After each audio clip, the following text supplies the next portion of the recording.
Hey, what's up, guys? Welcome to NFTV Extra for a watch along. Newcastle United, the Premier League is back. I'm so excited, man. What a game! What a game to kick this things off. Two really good sides with rapid, ascent up the table and whatnot. Bro, I'm excited. I'm so fucking excited. I can't lie.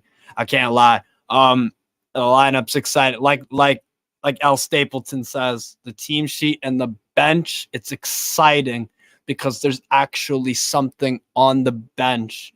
Wilson, Harvey Barnes, Longstaff can do a job. Murphy. We'll get into it in a minute, but yeah, I'm just gonna let people get in the building. Make sure to smash a like on the video, subscribe, all that good stuff. I'm really working on, and obviously everyone on the channel is, we're working on NFTV Extra as well as Newcastle Fans TV. But make sure you subscribe to both, like, and all that good stuff. What's cool about this is watching Newcastle is I was at one of these games. Like a few weeks ago, 2 weeks ago. It's crazy. It's absolutely crazy. But yeah, no, really, really looking forward to this match. It's gonna be hellishly competitive. It's not gonna be an easy game by any means. Villa are a worthy opponent. And we look to just kickstart our season. So let the best team win, really, at the end of the day. But yeah, people, welcome, definitely. So let's get into the lineups and all that good shit. Let's do it. Great seeing you during summer series. I lost my mind in the best of ways. It meant everything to me. It still does, man. But yeah, let's talk about some competitive footy, shall we? Anyways, here's what we've gone with for what's it called? Here's what we've gone with for the starting 11 for Newcastle United. So in goal, obviously Nick Pope. Well, yeah, 4-3-3, obviously. Nick Pope in goal. Kieran Trippier right back. Fabian Schär, thank God, is in the building, healthy and fit, and he's even in the starting 11, right next to Mr. Sven Botman. And then obviously Dan Burn left back. So, yep, just what I expected. Bruno Guimaraes, Sandro Tonali making his debut for Newcastle, and Joe Ellington. On paper, that's a damn good midfield, man. I can't lie. That gets me excited. And then Miggy Almiron, Anthony Gordon, Alexander Isak. Boy. It's exciting, man. That's a decent starting 11, man, to say the very least. That is decent. And then on subs bench, Martin Dubravka, Jamal Lascelles, Callum Wilson, Matt Target, Harvey Barnes, Tino Livramento, Jacob Murphy, Elliot Anderson, and Sean Longstaff. By the way, so besides Dubravka and Lascelles and possibly Target, all those guys could start for us. Wilson could start, has started, obviously. Barnes, same thing. Livramento will work his way in, but probably become a future starter if everything goes to plan. Obviously, Elliot Anderson was amongst the hard decisions for Eddie Howe to make in terms of attacking emphasis. Do I play him? Do I leave him on the bench? Because he had an awesome preseason. He really, really did. That guy is very, very promising for sure. And then Longstaff played a lot, obviously, last year. So that's the thing about the bench, man. It's just exciting. The Sky Pundits, Andros Townsend, Jimmy Floyd Hasselbank, and Jimmy Redknapp. What the hell? Interesting. All right. Word. I actually have to put the pregame on, turn the PSV game off, or just, move it to the side. But yeah, what do we think of the starting 11? What do we think, people? Make sure to like and subscribe, all that good stuff. I got to put this on YouTube. I got to put the link on YouTube because I just got to get a bit more traction on the channel. You know what I'm saying? But yes, this is our Starting 11. One sec, people. I am just going to do that real quick. I am just going to do that. So what is it? And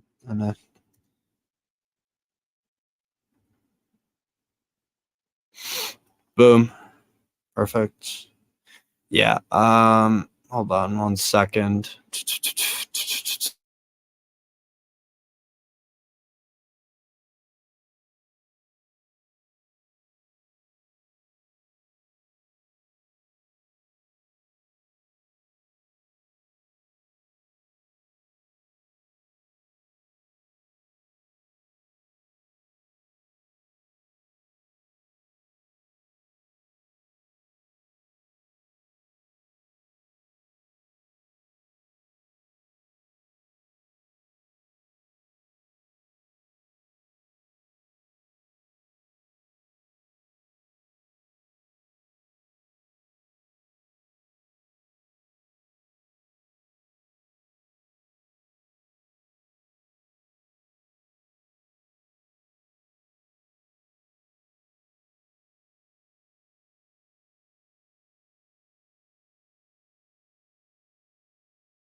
Oh shit, I went on mute.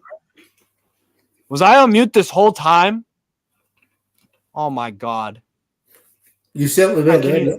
Can you hear me? Can you hear me?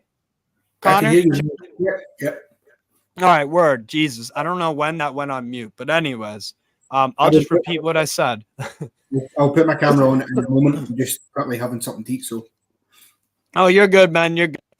Anyways, so yeah, it's Emi Martinez in goal, Matty Cash, Ezri Konsa, Mings, Digne, good back four and goalkeeper for sure. John McGinn, very good player. Boubacar Kamara, same thing. Douglas Luiz, really good player. Moussa Diaby, Leon Bailey, and Ollie Watkins. Now the thing is, this is really going to be important if Leon Bailey wants to show what he's shown. Him and Moussa Diaby. Leon Bailey had his best year at Leverkusen, along partner in wing in terms of they played left, right. He had his best year at Leverkusen, Leon Bailey did, with Diaby primarily starting with him. So That'll be interesting to see. Their bench is Olsen, Diego Carlos, Tielemans, Pau Torres, Callum Chambers, Coutinho, Philogene, Cam Archer, who's really good prospect, obviously, and Kellyman. So we'll talk about Villa real quick. What do you think of the lineup, Connor, in terms of for Villa real quick? What do you think of it? I mean, it's a strong lineup. I think you've got players in there that, barring any injury problems, will be a start 11 all season. That Watkins, he's a danger man. I think the defence needs to watch for him because he will give him a chance. He will score. McGinn, my fellow Scot, got to give him a shout out. He's good. He is very good. I can't lie, bro. He's a good player. Yeah. No, he can run games. He can run games in midfield, dictate them, very consistent basis as well. Good player, man. Yeah, all day long. He'll control that midfield. So I think if we can get at Villa quickly, sort of, stamp that out. Don't give them time to settle. Don't give McGinn and Luis and the likes of Kamara and Watkins that time to control the game and dictate the game. And I think we'll be okay. But I think it's going to be a great game because I think you get two good sides. Aye, we're both at a very similar level because if you look at our bench and theirs, they have players that could easily start for them. Just like us. Harvey Barnes could start for us. Pau Torres could start for them. You know what I'm saying? So look, it's definitely we're two really good sides on the up. And we're gonna challenge the greedy 6 or whatever. So I mean, yeah, man, it should be a good game. I'm just thankful we're at home because they obliterated us to pieces away last year. It was our worst performance of the year, to be honest.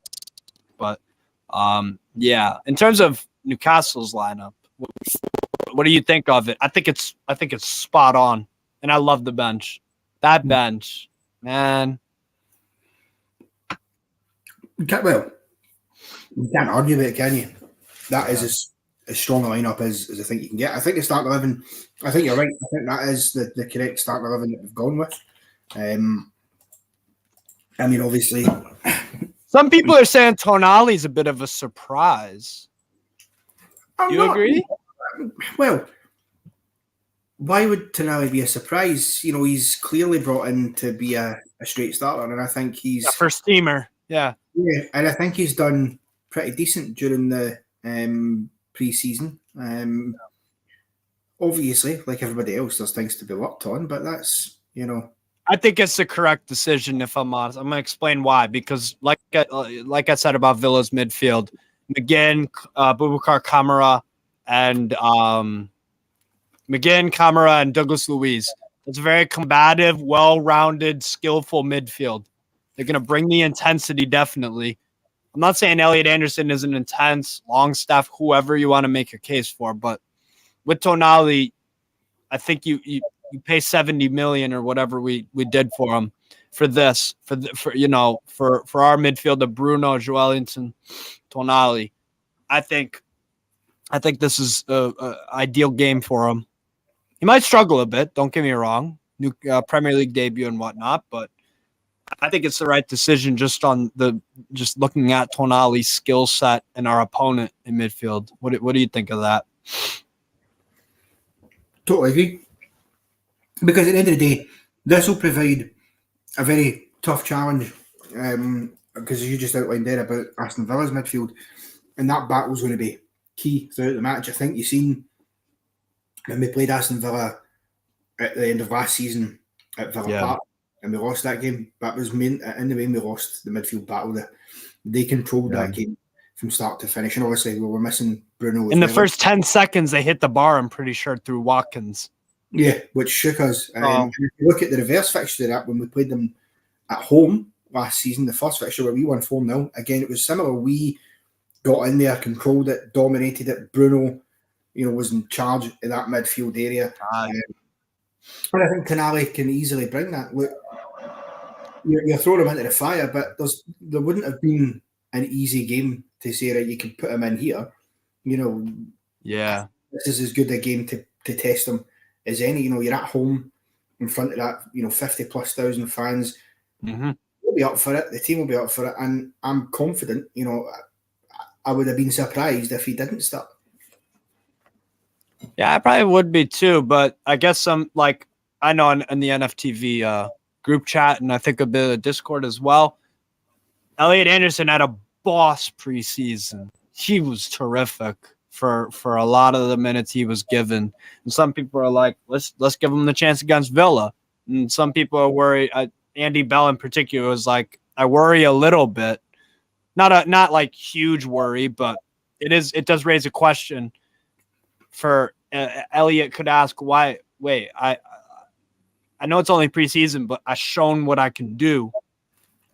Do I not get rewarded for that?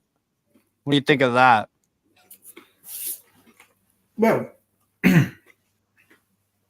sorry. I mean, Good. Players want to be rewarded for good preseason. But what you see in a preseason usually with players, even if you have a brilliant preseason, if you're not, what the manager will already have had in his head, Eddie Howe will have known his plan. He'll have probably thought, this is what I want my start lineup to look like by the time we play Villa. Yeah. And that's what he's gone with. Now, that still allows players to ask questions, to put themselves in positions to get into the start 11. That's why you come off the bench, do well in games like this. In the Premier League itself, rather than pre-season when there's a bit less pressure on you. And go and run with it and see what you can take from there. Yeah, no, I totally agree with you, man. You raised some good points. And I think L. Stapleton does as well with Tonali. I think it's just because people recall Eddie Bed's players in, like Bruno Guimaraes, Isak he threw straight in, to be honest, when he came back from the injury and the Liverpool game. Botman, I think, went straight in. I think, if I'm not mistaken, he missed like maybe a game or two. So I kind of get it though. I kind of get it. But yeah, good. Yeah, it's a good point. But yeah, clearly he's shown enough. Tonali and Eddie, we trust. I think I just think if I'm looking at who we're coming up against, it's a home game as well. I think this is a good chance for Tonali to make an impression and to do the business. Absolutely. I think he fancies himself to do that as well. So, yeah, we'll see. We'll see, man. But make sure everybody's smashing the likes. 11 people in the building. We're gonna get on to. Let's just go straight into the score prediction. Is this on? Is it extra? This is on, or is it the main channel? Because no, if it was on the main channel, we'd have like 70 people watching. Cool. Why isn't that on the main channel? It is Newcastle. Lee obviously runs the channel. He's very particular. We've been doing the most successful with the match reaction videos from the on site and all that kind of stuff. So I guess that's why. But I don't know. Take it up with him. No. I like doing watch-alongs and NFTV Extra. If that can be something that brings people to NFTV Extra and all that, cool. Yeah, no, definitely would be a good thing. I think raise more awareness of that channel, get more people involved. Yeah. Why not? Yeah. And the thing is, you always get foot traffic because you get people who kind of buzz in and out and do their thing. Yeah. So but yeah, what are you going with for score predictions? Any goal scorers? Just talk to me about it. I think I'm going to go 3-2 Newcastle. I think there'll be goals in this game. Okay. Isak, for me, will be on the score sheet. Okay. And I think it's a fair possibility that Ollie Watkins is probably going to score for Villa. Unai Emery has got him to the player that he looked like at Brentford, Exeter City. He's really unlocked him. Gerrard made him look completely useless, if I'm honest. That's what a good manager does, though. What's up, Les, by the way? Big up to you, bro. Keep putting out the quality, people will come. Exactly. Now, what are you going to say, Connor? Oh, that's exactly what a good manager does. You pull the best out of players that have maybe been struggling, but they've got it in there. And you can see they've got it in there. It's just about how do you nurture that out. He's done it with Tyrone Mings, which is incredible.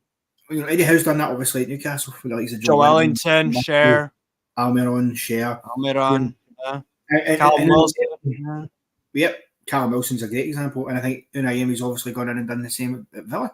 You know, it's why, obviously, he was the number one choice to come into Newcastle when the takeover happened, albeit we can all safely say we're quite happy that Eddie Howe came in. And it's interesting because when he took over Villa, you know, it's easy to forget they were fourth from bottom at the time. They got their ass handed to them at Craven Cottage. I think it was like a Thursday game, and that I knew Gerrard was getting the sack the next day. That was they got completely obliterated. Honest, I think it was like a 3-0 loss, and then since then, yeah, he's done real well with Villa. I'll give him credit there, but yeah, 3-2 win. I think, yeah, home form for me. That's why I'm going 2-1. It's going to be a very competitive game. Maybe on the eye, it won't be the most attractive per se.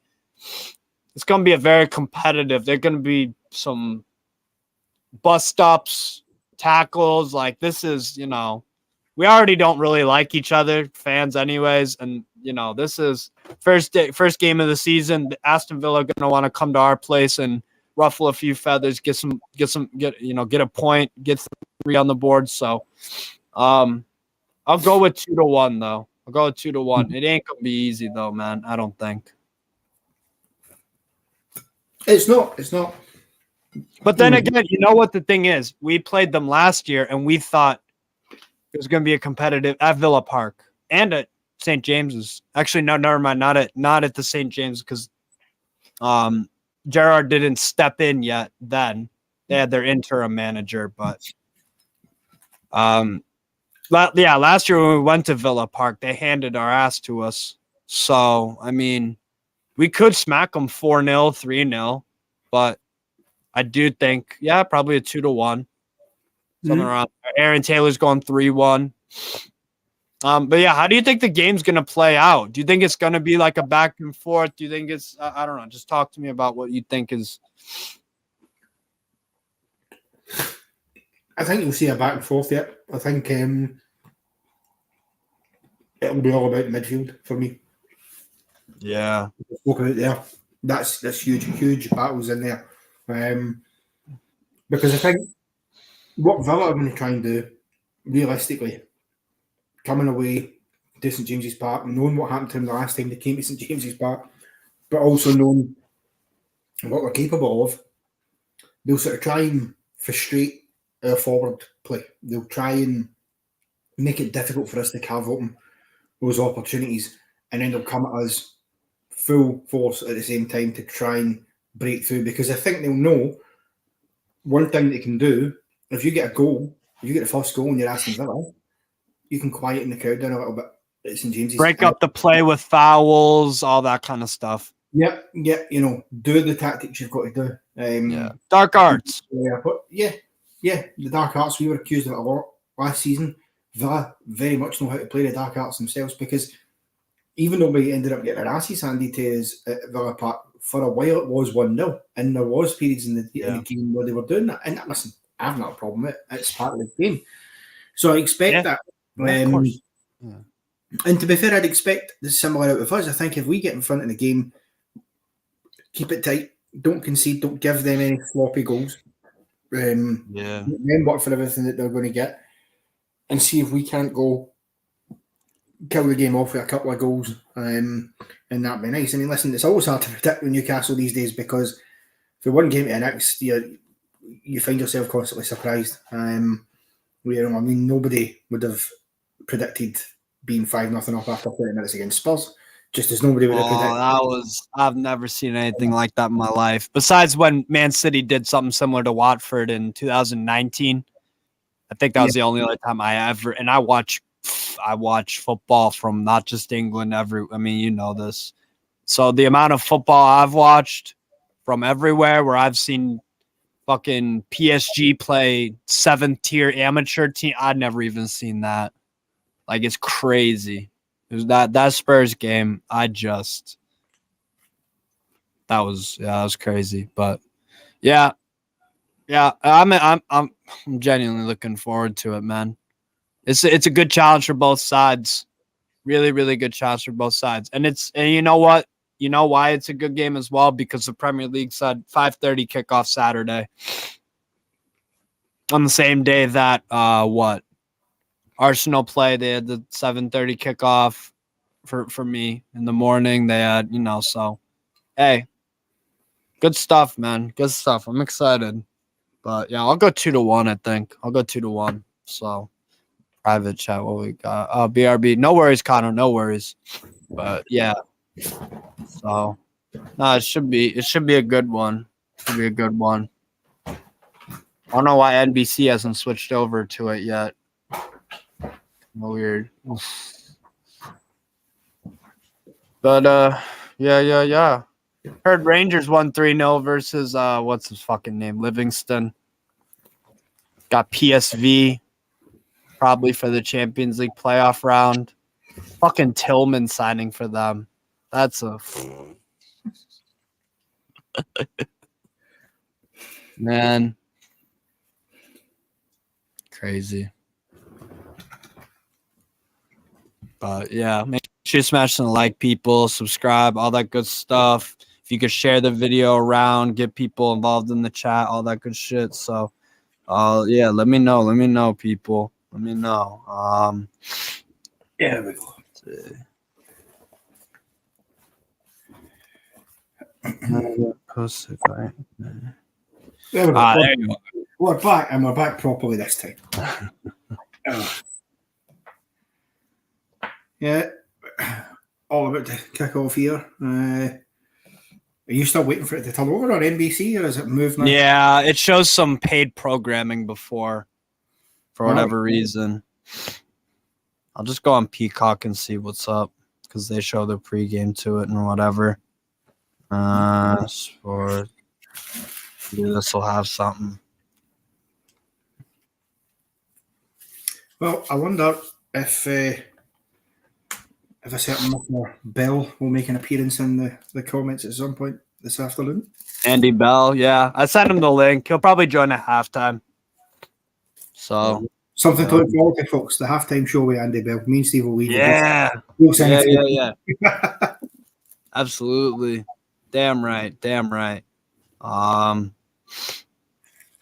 But what was I literally just had a question like a millisecond ago. I forgot it. It was a good one too. Did you watch any Premier League today? Any other games? So I didn't watch any of the Premier League games. I was watching the Rangers game. But I did have Soccer Saturday on in the background, keeping up with the scores and stuff. So I seen the results across the grounds. How did Rangers play? They didn't show the game on Paramount, annoyingly. Lammers, Danilo, Sima, Dowell. Yeah, they played okay. I mean, against, I think there was a point in the game, they got to go early after 10 minutes to win, which helps because with the fact that it's been a bit of a mixed week in terms of the performances, it was always going to help to settle people down, but they did end up, obviously, for a period dominating without getting that second. Got a goal ruled off by VAR for a handball. Which you can't have any complaints about because that's the rules. If there's a handball in the directly into it, then they'll take that off.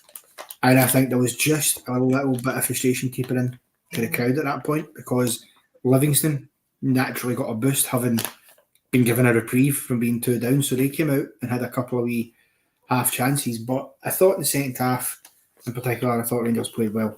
Dominated the floor play, got the 3 goals that they needed. They didn't need, but that helps in the end to win 4-0. And I think the positive for Rangers is that it's 4 goals. It's 4 different goal scorers on the sheet, all scoring their first goals as well, which is exactly what you want. Danilo Sima, who's on loan from Brighton. He looks good. He looks good, man. I like Sima. Everyone was shite against Kilmarnock, but yeah, I think he's Well, the thing was, I don't know if you've seen the Kilmarnock game, but I thought Sima was sort of standout. I thought he had a fairly decent game. You know, he was trying things. He looked a bit sort of. Joelinton finding Gordon. Cleared out Mings. Sorry, go on. But in the end, he gets his goal today, which is always a fantastic thing. I think it'll be fine. I mean, Tuesday's a big day against Servette. That's going to be interesting to see. Right. Maybe you should watch along for that, Steve. Let me see if it's on Paramount. Of course, I'll do it. Of course. Well, it's on the BBC over here, so. I try to. That's what Match of the Day is on, right? Yeah. And I've tried it with VPN, just spoof it to the UK, and it's still like is all it don't work. Really. I can I should be Paramount or something over there. Yeah, let me see if it's on. But yeah, we have kicked off people at St. James's Park. Douglas Luiz on the ball now. Alex Martinez. What time are you at in the game? 147, 48, 49, 50, 51, 52, 53, 54, 55, 56, 57, 58, 59. 2 minutes. 2 minutes you're at. I'm at, what was that? I was at 205, 206, 207, 209, 210. Yeah, I think we're about the same time. I think we're okay. Maybe a second or two. Yeah, cool. Word. What's up, Jay Money? Thanks for joining, bro. Yo, what's up? Good for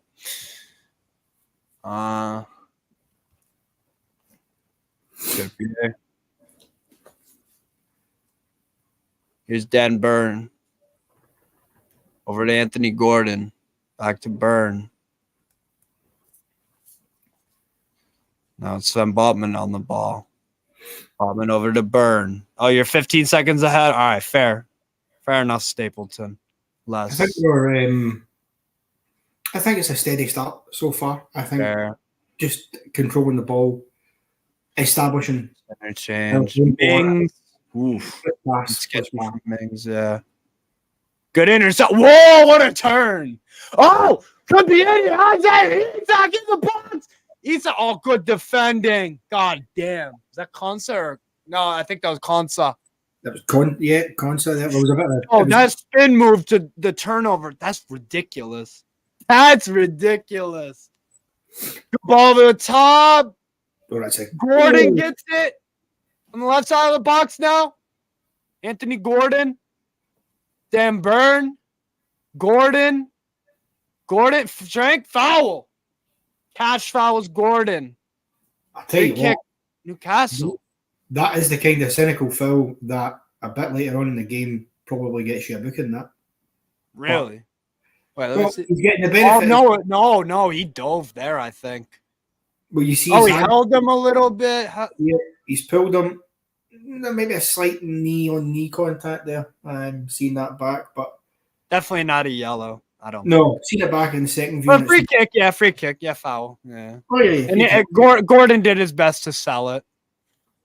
Kieran Trippier, Premier League high 393 crosses last season. So that's what got me there, because the first angle, he sold it well enough. It looked a bit more like he maybe just took the legs away, but it was more just about the right side of a free kick. But can we make something of the free kick though? Can Trippier get a Hey, Trippier, let's see what he does here. I'm curious to see if Tonali can get on free kicks as well. Trippier ball in, low driven, not great, but does go off for a throw. Well, that would be good. I'd like to see that, because I mean, obviously Trippier is going to be the main man for free kicks, but it's good to have another option as well to take the free kicks. I mean, we've seen Cher take free kicks, Bruno, Trippier, Tonali can. So we've definitely got some options. Definitely. Yeah. Well, see, like with Cher, when he takes his free kicks, his usually are, if it's sort of fairly set in and around the box of shooting. Because he just absolutely just whacks it. He can put header Dan Burn. Headed down. Good work, Tonali, knocking down Douglas Luiz, who's holding his back. Oh, nice move there. If I had to shut up, Eddie Martinez. Jesus. Joe Ellington. Good ball by Anthony Gordon. Gordon caught the. Oh, good ball. Yes! Tonali with a goal. All those question whether Tonali. He's proven that he should have started right. Chef's kiss. Yeah. That's the perfect start. Asking them all the questions. Great goal! Samuel Doyle, 1-0. Newcastle United! 6 minutes in! Oh, fuck, we're brilliant. Oh, my God. And starts out, Joe Ellington, through ball, Anthony Gordon, good cross into the box. No one deals with it. Sandro Tonali, the Italian stallion, getting in the box, getting stuck in.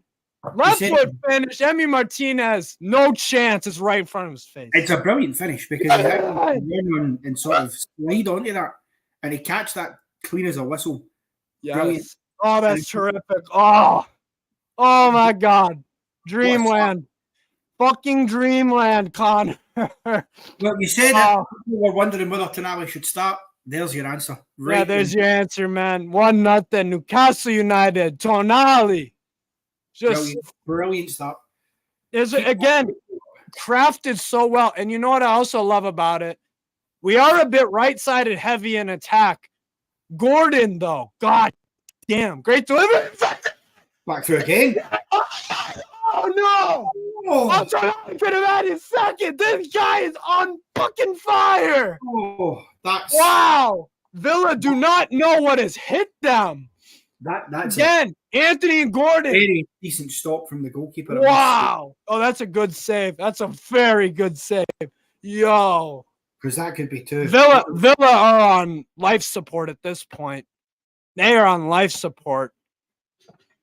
Wow.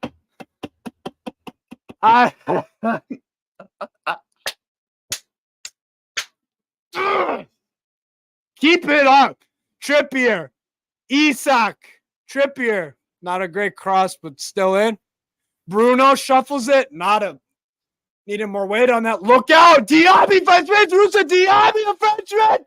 Diaby. Save Pope. This fucking game. My apologies. Jesus. My internet connection just decided to stop there for some reason, but we're back after a brief pause. Boy. I tell you, this game has fucking popped off.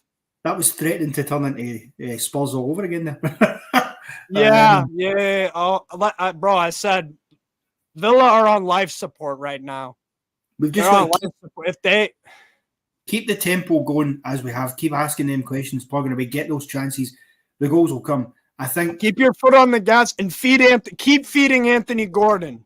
Keep feeding Anthony Gordon. Because my God, feed him, get him creating the chance because he's been brilliant so far. That ball for Tonali was exceptional. Very good cross. Yellow for Douglas Luiz, by the way. That's big. Foul. No. Play on, says the ref. Well, the one that's Villa is the Watkins. Great and Miggy. Too much is happening. Sorry, Connor. I feel like I'm cutting you off. Oh my God. This game is madness. We need to watch for obviously they got the chance going through there. So the counter, that's as I said before the game, that counter attack is what they're going to look for. And they almost got it. Obviously, I know wasn't that long ago in pre-season we actually played in, was it a 3-each draw with Aston Villa in the summer series that you were at? Yes. I was at that game. Yeah. I feel another goal might just put it beyond Villa, even at this early stage. Yeah, just keep our foot on the fucking gas. That's what we got to do. Oh, Trippier. Oh, that was a bad turnover there. Diaby, great feet, Diaby. Gets over McGinn. Tonali covering him. Oh, Sandro. God damn. God, man. Oh, All right, Villa are responding well, to be honest. I think that they've had that Ruiz, when we've almost got the second, it's given them the hope. Oh, and they've went they woke up. Oh, Diaby! Goal! 1-1! Fucking barn burner, this one! Jesus Christ! That's... Both the new signings for Newcastle and Villa score in the first fucking 11 minutes. What the fuck? It's poor defending that, though, I've got to say. Yeah, so it's Konsa. Douglas Luiz. Douglas Luiz outside of the boot. Fucking hell. The thing is, it's only the first real patch of attacking play they've had, Villa, and all of a sudden they're level. Yeah. Good finish, but too much space. Far too much space for my liking there. Well, I said 3-2. You know what it was too? Dan Burn was occupied with Leon Bailey and was kind of a bit too static. You know what? There are holes to pick at us, but I gotta say, the outside of the boot ball, from fucking McGinn to the left, outstanding. And then the ball in, Watkins heads it over very, very nicely to Diaby, and that's why Diaby is worth $67 million fucking dollars, bro. Not pounds, but he's a real deal. 1-1. This game, oh my god. Well, I said 3-2. You said 2-1. Mine's is all of a sudden looking more like yours is looking pretty. Jesus Christ. For the neutral, they're gonna be fucking wow. We'll love this. I mean, I am too, but shit. Yeah, we just got pegged back. Yeah. It shows how quick it can turn. You get that chance to go 2 up. The keeper, Emi Martinez, makes a save. Aston Villa, that wakes them up and they go and equalise. So it's end to end. And we just have to maybe try and... Dan Burn, bit of sloppy touch. Oh, makes it work though. Dan Burn marauding. Bruno. Nice touch. Isak over to Kieran Trippier. Kieran Trippier, ball in. Headed out. Leon Bailey putting in work, coming all the way back. Header over. Joe Ellington. Dan Burn. Feeding Gordon. A bit of a not a great touch there. Villa throw in their half. Fucking hell, dude. I think we need to get a more measure back to trying to, be patient and keep our control of the game because it's turned a bit frantic. Yeah. Few minutes there. Yeah. Yeah, definitely. Frantic will suit Villa more than it will suit us. Throw in. Dan Burn heads it. Villa throw in. Jesus Christ. Damn. Diaby, great flick. Gordon, though, muscling down fucking Bailey. Here's Kieran Trippier. Dan Burn is getting on the ball a lot. That's one of the things I didn't realize. Oh, that's a nice ball over the top. Too much. Oh, yeah, not the right pass. Martinez rolls it out. Matty Cash. Fucking hell. Konsa. Martinez. Take the throw in. Newcastle. Rowan. Yep. And you know what? That's why the aggressive pressing really helps because you're gonna have to make a quick decision if you're getting pressed like that. Just you basically are forcing them almost to just kick it out instead of turning it over or whatever. Joelinton up there. Fucking hell, what man. Dan Burn. Joelinton. Oh, referee. Yep, free kick. Yeah, free kick. McGinn shoves Bruno Guimaraes. Good work drawing that foul. He draws a shitload of fouls, Bruno. A lot of fouls. Yeah, he's very clever at using his body in the right way to get yourself in front of the defender there and you're on the ball first. Force him to come through you. I've been telling people Tonali will outshine Rice and Caicedo for half the price. I mean, them three are in a similar bracket in terms of. So far, Rice was all right for Arsenal earlier, but yeah, Tonali starting off. Welcomes in Alexander Isak. It's 2-1. Newcastle United. Alexander Isak comes from his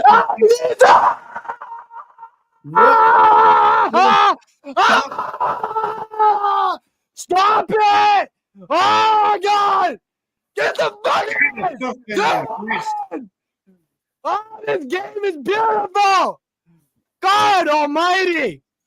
Oh, I can't keep up. 2-1 Newcastle off a set piece.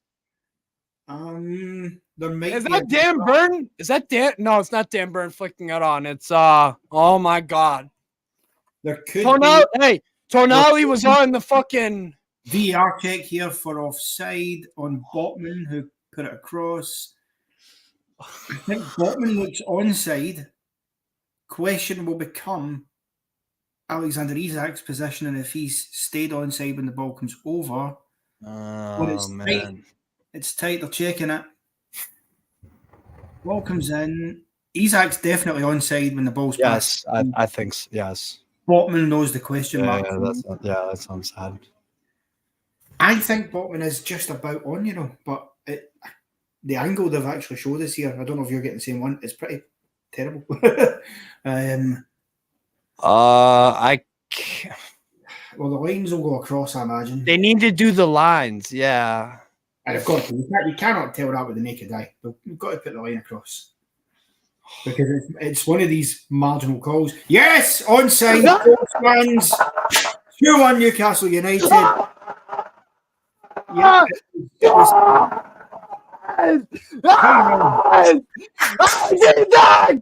Wait the fuck in! 2-1! Isak! Oh God!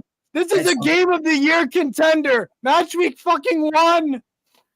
Ball for ball, punch for punch. VAR gives us a second celebration. But Villa again. It's already game of the weekend. It really is. You cannot. Bailey crossing. Share deals with it. Oh.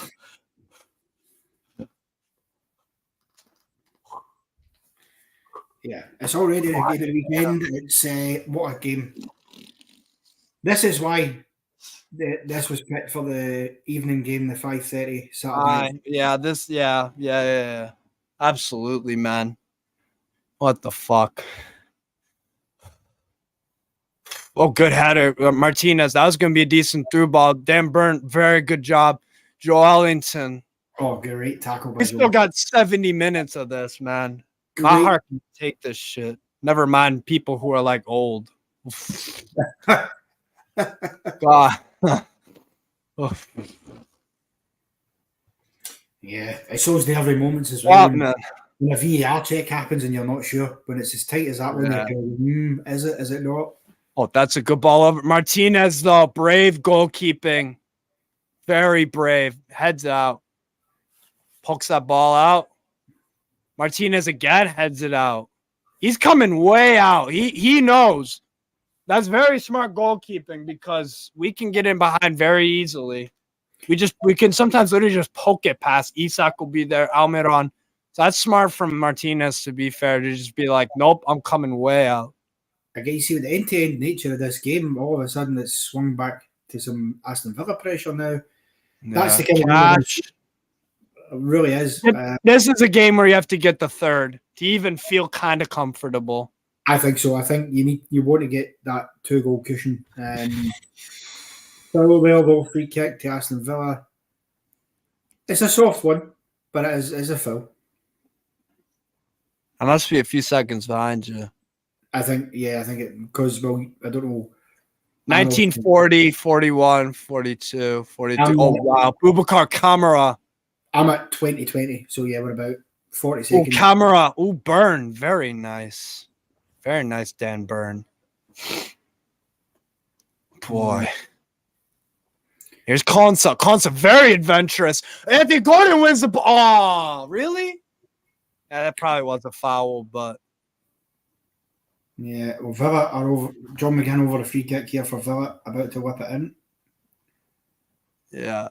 Goes for the in swinger, headed clear. Bruno, oh, poor touch, gives it away.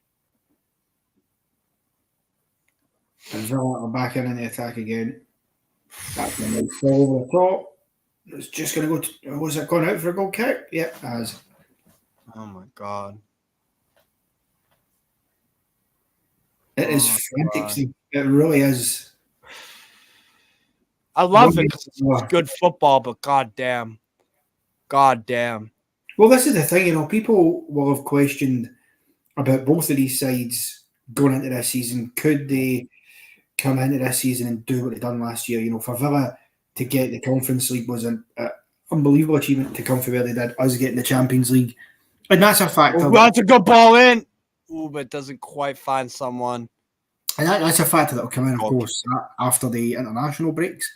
But I think we can more than match up to it. Look, it'll be tough because you're going to have to juggle a lot of things. I got us finishing second, all in all. I think at Champions League, we'll go out round of 16.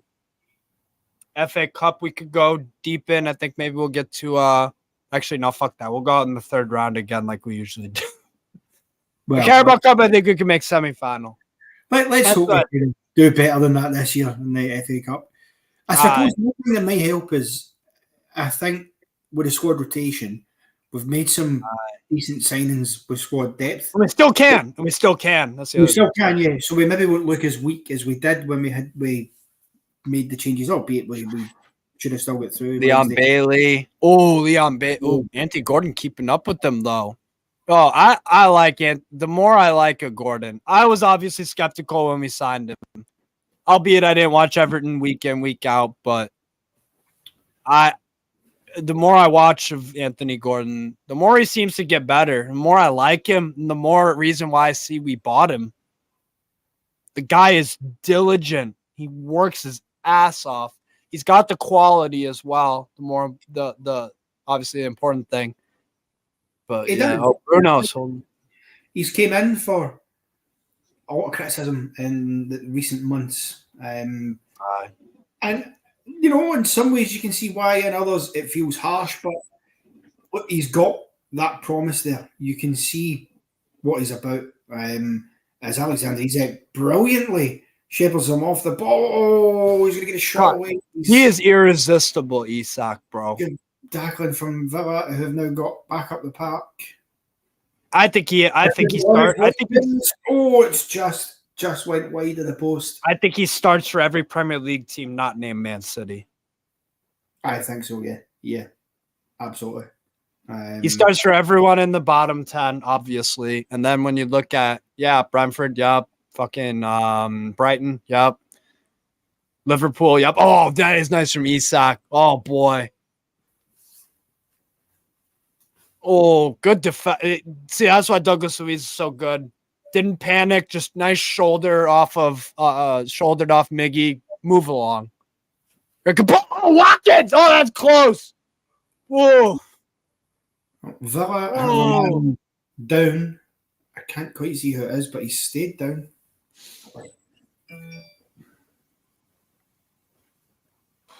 Fucking hell.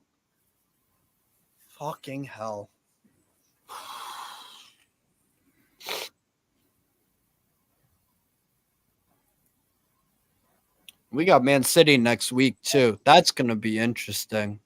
If we play like it's away, so I think we'll lose.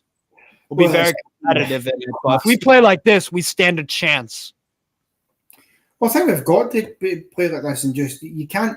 The easy thing to do when you're playing Man City is to think we'll just, sit 10 men behind the ball and hope that we can spring a counter attack. But they'll always.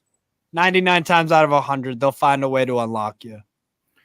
Tyrone Mings his game could be over. He looks in some trouble here.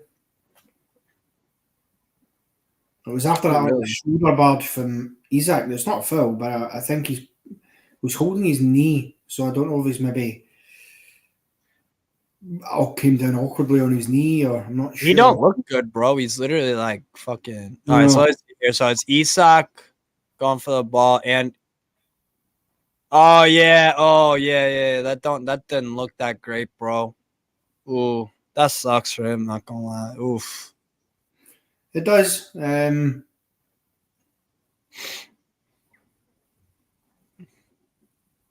Tim. Yeah. All right. So earlier in the Arsenal game, Timber went down, not at that fast of a pace, but he got his legs caught up a little bit, kind of like that, and he got subbed off second half for them. Kind of. That could be a calf, maybe. I'm not sure.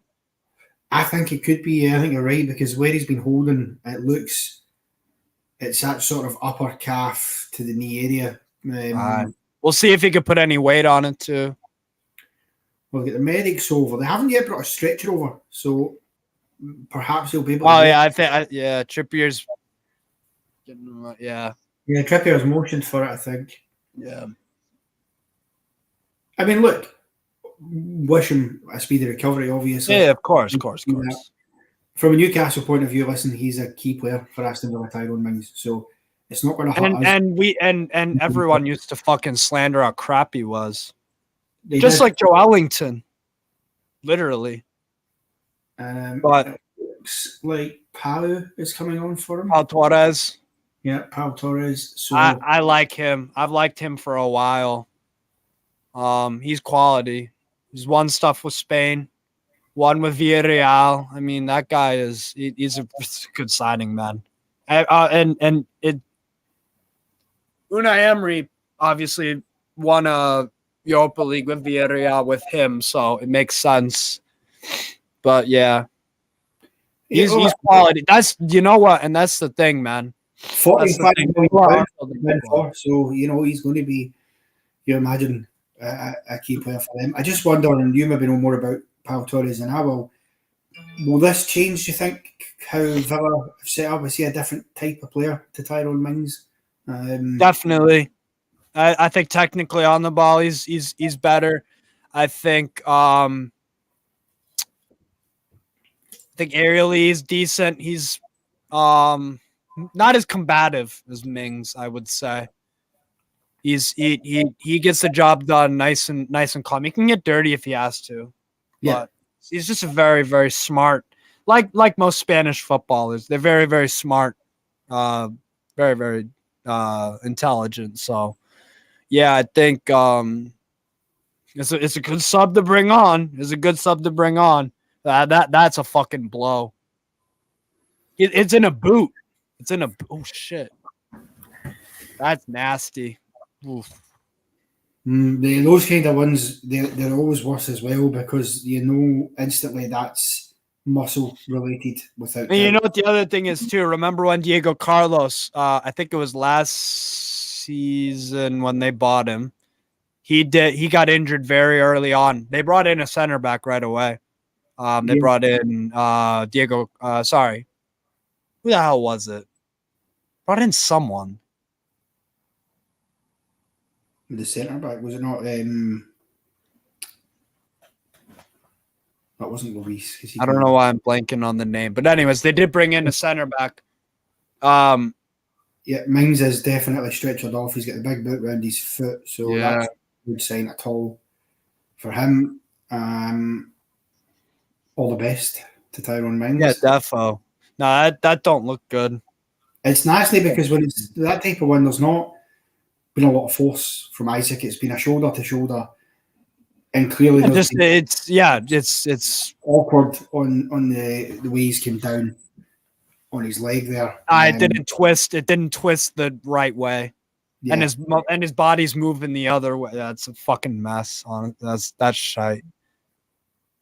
Is he crying, man? Bro, he's got like his fucking. That's not good, man. Shit. Yeah, he might have done his fucking calf or something. I don't know. Could be calf. A hamstring would obviously be the worst outcome for him because that could take him a while to come back from. Potentially an ACL. It'd be interesting to see what Unai Emery says after the match, or how long they think he's going to be out for. We'll definitely go for a scan. Oh, I think he's out. If we just look on it from the surface, if we judge a book by its cover, that don't look good. at all. So I wouldn't be surprised if they go for a center back if it's a months and months out. But yeah, all the best to Mings. That's shite. Like, yeah. Jesus. Hi, Pau Torres coming on for Mings. Damn. So we're probably getting, how long was that? About 5 minutes? About 5 minutes. Yeah, 5, something like that. So they're on. gonna.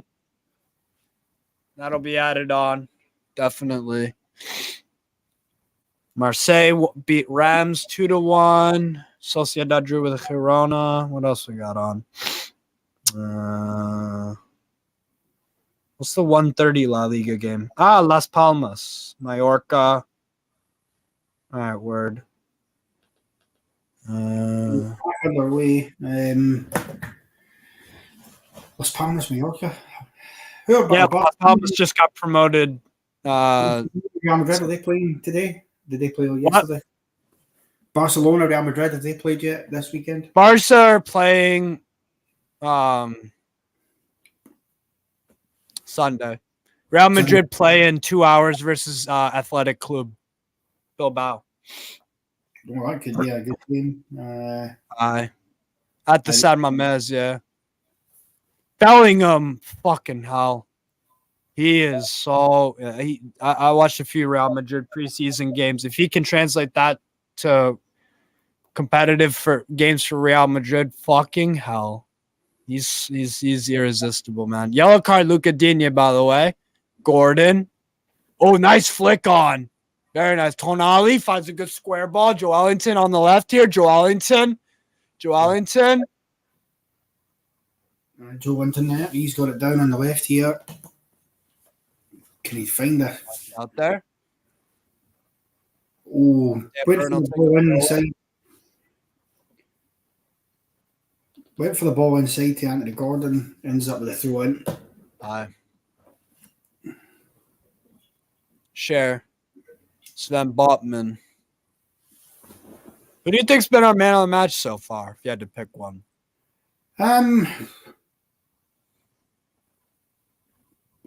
Anthony Gordon, probably, at this point in time. I think he's been, listen. Isak, too, I think, has a shout. Tonali will lose it quiet a little bit in the last 5 or 10 minutes. Oh, he's on the ball now. He's been excellent. Gordon. It just seems a lot of the good play that we've had has came through Anthony Gordon. A lot of our plays on the left, to be honest. Yeah, I just wonder if that's, the right-hand side is maybe a bit weaker. And you've got Almiron and Trippier down the right-hand side as well that you can utilise there. I don't know about you. Trippier's playing pretty conservative today. Yeah. I've noticed Dan Burn skedaddle on the left a bit more than Trippier. I'm gonna be real. I'm wondering if that's been part of Eddie Howe's game plan. I wonder if he's assessed Aston Villa's strength at being on their left-hand side to our right-hand side. Listen, they do have McGinn playing down that side, so that he's always great. Diaby as well. Diaby as well, yeah. Bailey's down the right. Yeah, Digne, left back. Yeah, he's had a decent game, some good balls in. Corner for Villa. Let's see if we can defend this. Be quite happy if we can just get in now in the next 11 minutes. As shite as the injury was, I think the break, both teams will have needed the break, to be honest, because the pace was fucking. Well, I'm going to be interested to see just how much. Because under the new rules, they're adding time on for the goal celebrations, so there's been 3 of those. That's at least probably an hour. That's a minute each. Yeah, so there's like 3 minutes. And that's being conservative, to be honest. 5 or 6 minutes for Tyrone Mings. And then the Mings, probably looking at 8 or 9 minutes at a time, to be honest. Yeah, I think you could potentially be seeing 10 minutes. Maybe because they don't think Diaby will track back. Yeah, that could be part of it too, because he's on the left. Yeah. That could be part of it, defo. Burn out, just looking. Dan Burn has genuinely gotten on the ball more than Trippier. I think Trippier's played conservative, to be honest. We're feeding Gordon. He's got the hot hand right now. Pope. Share. What a Nice ball to find Gordon. Gordon just slightly poor touch here, but recovers it. Keeps possession.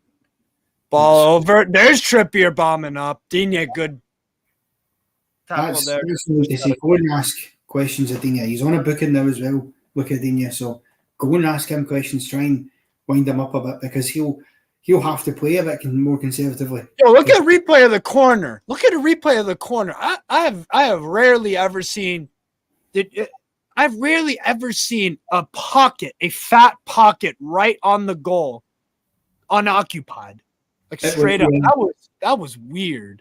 It was. I think if somebody had gambled for Villa there, we could have been in trouble. I just don't see that. And again, I want football all around. I don't see that. Everyone gets in that's weird. Depends. I mean, Villa obviously they were looking for a wide kind of free kick, corner kick. Gordon. You've still got to look at it when you play. I mean, it's always a debate to be had about corners. Do you do man marking? Do you do zonal marking? For me, I'd rather man marking, but it can create a gaping hole at that. Although that was surprising. Right, Wellington, nice pass off. Bruno, Gordon, good combination there. Good play from Bruno. Isak, very nice. Oh, tricky feet, Isak. Oh, come on, referee. How can that be a foul? Let me see it again. It looked like he kicked that at him on accident. Yeah. Did he? Maybe that's shit on replay back because it just looked like he's tried to pass the ball and he's maybe slightly caught him in the attempt on the follow through doing that, but they're not showing the replay back. So I like this press though. You know, we're getting right in Villa's faces at that back line, which is making them take one or two more extra touches of the ball to try and find space to play it to a teammate. And now they're all the way back to the keeper. Oh, Emi Martinez, heavy pressure there.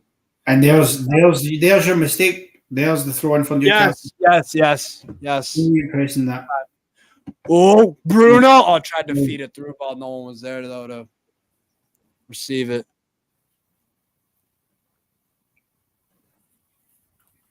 I like that bit of play though. Keep that up, man. That pressure, because that's forced a mistake there. It'll force more.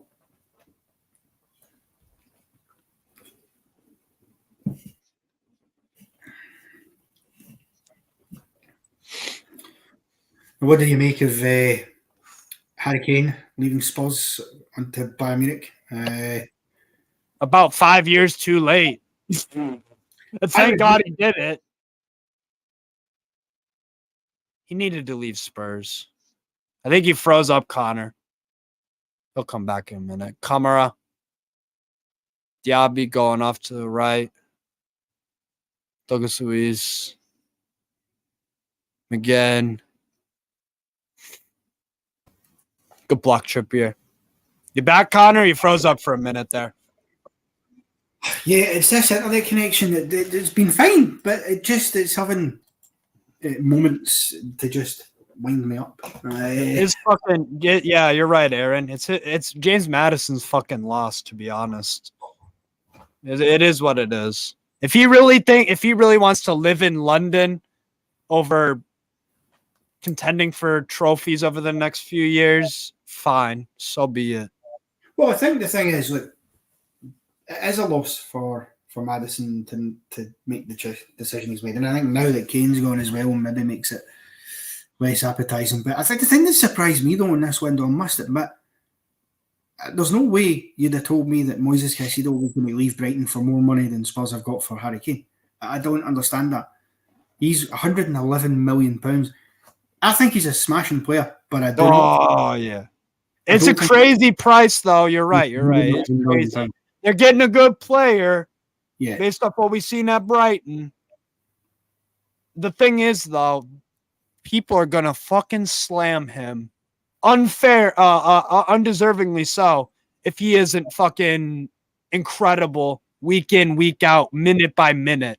Like, he's going to be under a fucking microscope. Every pass, shot, tackle, everything. And if he has a bad performance, yeah, it's about world's gonna end. He's forced to move out as well because he wanted to leave Brighton. Had done since January when they stopped him.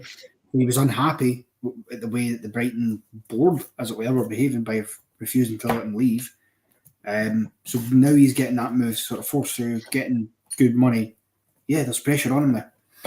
And I think he'll kill it. I think he'll smash it. Well, you don't. But the thing is, some people who just want to be fucking dickheads and look only at the price, they're going to be like, well, yeah, he's like worth 80 mil, but he's not 110, so they overpaid. It's well, appreciate a good player for a good player. Yeah, and I mean, look, Liverpool have a bit of a history of overpaying for certain players. I mean, you only need to look at Andy Carroll back in the day, £30 million, which in today's market actually doesn't sound a lot of money, but £30 million back in the day, 2010, 2011, it was crazy money. Carroll, we were going to take that. I mean, there was no way we weren't going to accept that offer. And again, he came because of that high price tag with pressure on his shoulders. Diaby! It didn't work. Jesus, suffering that was well worked from Aston Villa. Again, though. Definitely. Look at the space that's formed between, is it Byrne and Bruno there at that point? I think it was that were in there. Yeah, just tighter space-wise. I mean, Diaby could have got it on target possibly, but it was the gap, the angle was getting narrow, more and more narrow, to be fair. But yeah. Right. The pace has settled down a little bit, I think, in this game, but it's still it one moment, boom, something happens. So good game, honestly. Tonali foul, I think. Yeah. Oh, this has been a fantastic game. Anybody who's not watching it, I cannot tell you you're missing out. It's a terrific watch. This. Luiz, Camara. I think Douglas Luiz, by the way, has probably been their man of the match. I think he's a contender. I think he's been so good. There's a thing Steve actually meant to ask about. Yeah. What happened to you? You just briefly made a switch from StreamYard and you were using a different server. Now you went back to StreamYard. Yes, and the one, it's called EvMux, the new thing that is on NFTV. It don't work on my computer because my computer is a piece of shit. StreamYard fine. My computer's fucking. I need a new one. I'll get one. Ooh, through ball, Gordon. Right idea, actually. Ooh. No, mine's the same. My computer's hopeless. So when I get a new one, it won't be any problems using EvMux. But yeah. But yeah, I use StreamYard. So foul there. Yeah, because I thought the one I wrote because when at the one time I was on EvMix on the main channel, my VPN it worked fine with that. But StreamYard doesn't seem to like my VPN, which is why sometimes I have slight connection issues because I've got to just stick on my normal Wi-Fi rather than the VPN I use. And that can be a pain. But to be fair, it's been okay today. There's just been 2 wee glitches. Digne. I'll tell you what, Digne is, for me... He's had a decent game, but he is on a tightrope.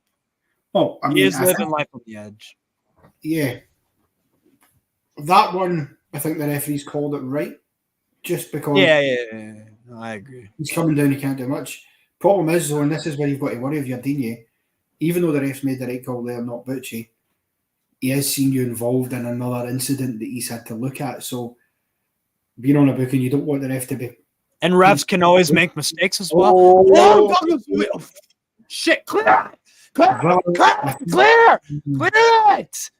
Thank you. Villa are asking for a penalty kick here. And the ref's going for a free kick from Newcastle. I just wonder if VR might have a look at this. Okay, so Watkins. Not for me. Not for me. Douglas. Let me see it again. He's got his feet all wrong there, Douglas Luiz, and he's just kind of tripped over. I think that's a 50-50 for me. Yeah, I totally agree. Joe Witten's there. 10 minutes stoppage time. Yeah, we were about right then. We worked that. 9, 8, yeah. Jesus. This is what you're going to see, though. I mean, it was like, it's going to be World Cup extra time we're going to be getting here. That's what happened in the World Cup. You were getting unbelievable amounts of. I mean, I guess in one game it had 14 minutes. Yeah. And I heard some people complaining about it. Notably, last weekend, Pep Guardiola complained about it after Arsenal won the Community Shield, because obviously they scored late on in a stoppage time. But to be honest with you, and I don't know your opinion on this, I personally feel as if the bigger teams like City, they've had it their own way for a long time with stoppage times. Because if you're leading a team like Man City by a goal to nothing or 2-1, where and you're going into stoppage time, chances are they're going to add 7 or 8 minutes on, even if it's not necessarily justified. Whereas if they're leading, you might only get 2 or 3 minutes. That's the way it's been over the years. We were stung by it at Liverpool last season. 1-1, 6 minutes was added on. They scored in the 98th minute. So these things, when you're the big club, you get it your way. If this evens that playing field out a bit, I'm all for it, personally. If it means I don't even look at it that deep. I look at it as they're trying to play the 90 minutes of football from open play. Play on, says the ref, by the way. We've had, on average, last season, 52 minutes the ball was in play. Yeah. And we aren't asking for fucking 20 mil. Oh, in the box! Bruno! Oh, not a great Why is he not got the shot? He's tried to play the extra pass there when he should just be shooting. You've got to, I'm sorry, but you've got to take a shot on there. You can't. You're surrounded by all sorts of players. You can't. You shoot, and if it takes deflection, it might go in, or it goes for a corner. But he's a bit off balance, so maybe give him a pass there. But what a chance! Well, we've won it back here. Well, that's superb from Sven Botman. Yeah. Oh, Isak. Oh, the pass! Not a great pass. It's literally one of the only times Isak has made like a weird error in his career at Newcastle. I must say, this scoreline as we head in towards half time, I think is a fair reflection of how the first half went. This scoreline, yeah.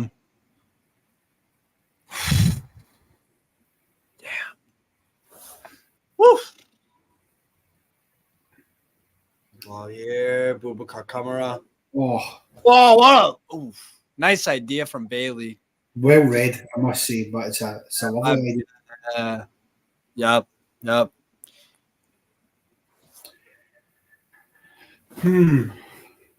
All I gotta say is our team chemistry is fucking impressive. Very, very impressive. It is, yeah. I think so. Man. And I think like Tonali seems to have gelled in lovely. He's had a good game, man. He's had a good game.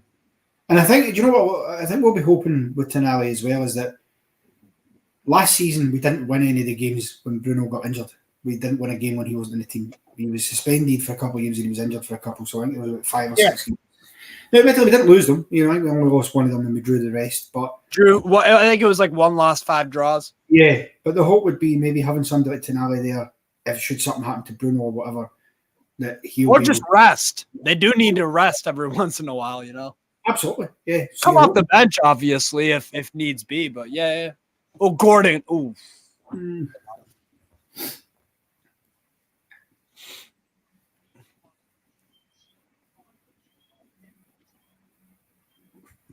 Man, still fucking 6 minutes. Jesus. Interplay there from Villa, nothing there. Villa throw in. Yeah, still time for another goal in this half.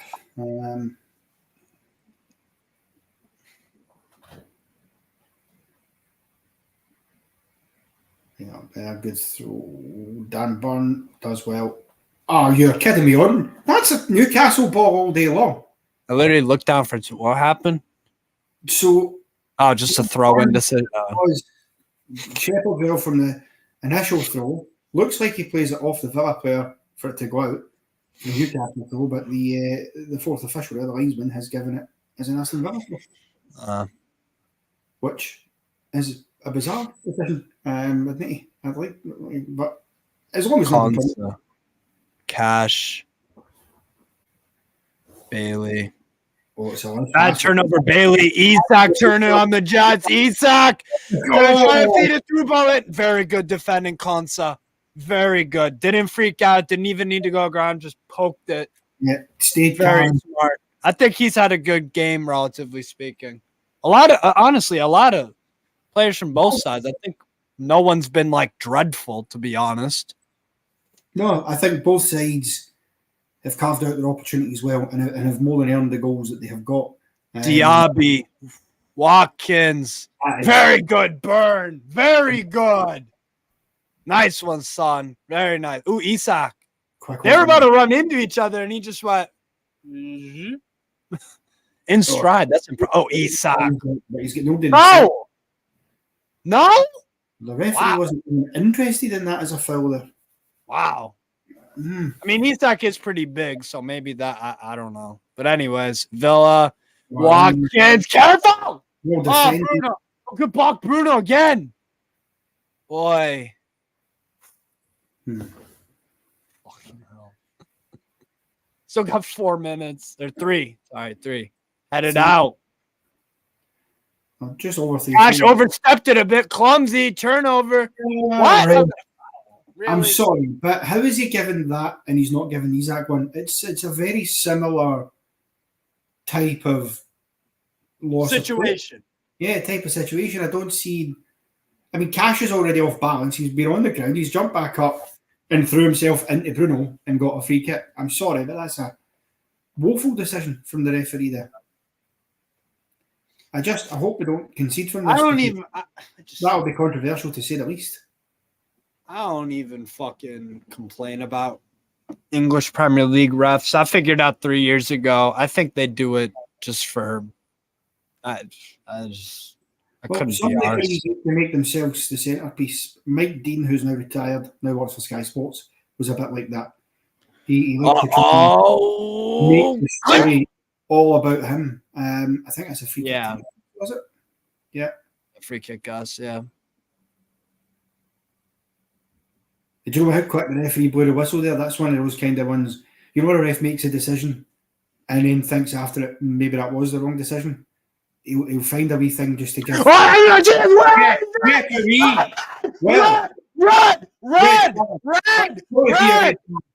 Fucking red! Wow, he got him a yellow. How is he giving him a yellow? It's the goalkeeper. Miguel Almiron has passed Emi Martinez and Martinez has brought him down. Fuck off. Nah, man, that's why is that not the red card? Between Eddie Howe and Torres. VAR's got to look at that shit. They've got to. Nowhere near the ball. Nowhere near. No, maybe Almiron flopped. Let me see. No, Martinez is just absolutely. He grabbed his shirt. He grabbed his fucking shirt. He is a lucky, lucky boy. He is a very lucky boy.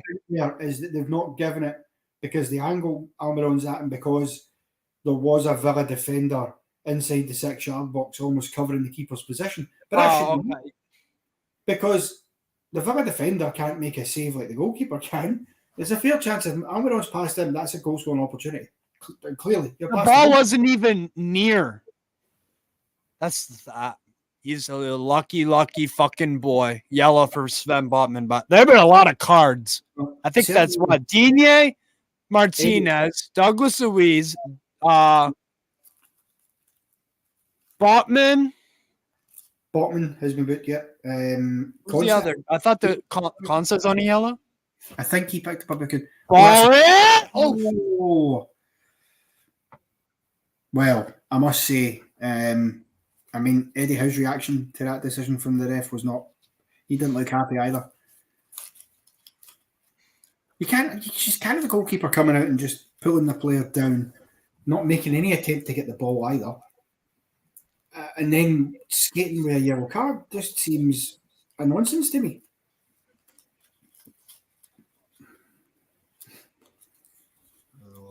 Lucky boy. Emi Martinez, a lucky boy. But the way this is looking, I think that's one of them where it's like, it's one of them where it's like, if it's a yellow, you're lucky. If it's a red, you could have an. It is a tough call in some aspect because you raise a point about the defender. That's what the referee will have looked at because of the defender. But this is where my frustration comes in, though, is inconsistency. Because you could argue when Nick Pope was sent off last season, Liverpool, there were Newcastle defenders round about that situation as well. But it's still a red card. Oh, that's a fucking yellow. Gordon? No? Well, it should be, because that's a terrible challenge. Well, let me see it on replay. That'll make my judgment. It didn't look good at first. Let me see. It doesn't look like the ref has brandished a card. Again, Eddie Howe not looking pleased on the touchline. All right, so Gordon. Oh, ref! I mean, come on, that's a yellow. That's a fucking yellow. That's crazy. Every day we can twice. That's fucking crazy. How the ref is not given that as a booking? Because again, he's not made much of an attempt to get the ball. He's been sort of high up on the leg and just cleaned. I don't even like complaining about refs. You know me, Connor. I've known you for a while. I don't even like complaining about refs. I don't. I'm not trying to do the victim mentality thing. I'm really not. But it's pushing me to the fucking brink of it. Well, the thing is, yeah, it really is. You don't complain a lot about refs. You're right, but when you see decisions like that, you can't help it because that's ridiculous at the end of the game there. And you see, there's Fabian Schär having a word with the ref as well. Not happy. Newcastle players. John McGinn remonstrating for what? I don't know. Trippier and having a chat there as well. Yeah, those decisions. It's got some spice to it. It's got some spice. I love it. Yeah, it's right. And you know, I love we can cope with these situations. We can cope with it. We don't lose our heads that often. But I think what Eddie Howe will be saying at halftime will be that, we can cope with that. We'll go back out, frustrate them again. And they've got players on bookings as it is. They should have had another one on a booking there. For some reason, the ref doesn't give it. But Villa are getting a bit sloppy with their challenges. So you could very well see a red card in this second half because there could be a second booking somewhere. But those little decisions there, you just... Fair enough, the Martinez one I can just about let go in the respect of I can see why he's made that decision, the ref. However, we need better consistency. But that last one there, you cannot tell me that's not a stonewall booking. Yeah. No, because the ball wasn't even fucking near him and he got, yeah. Let me see. I'm on a few group chats. Let me see if people are saying red. So my Arsenal buddy Daniel said immediately red.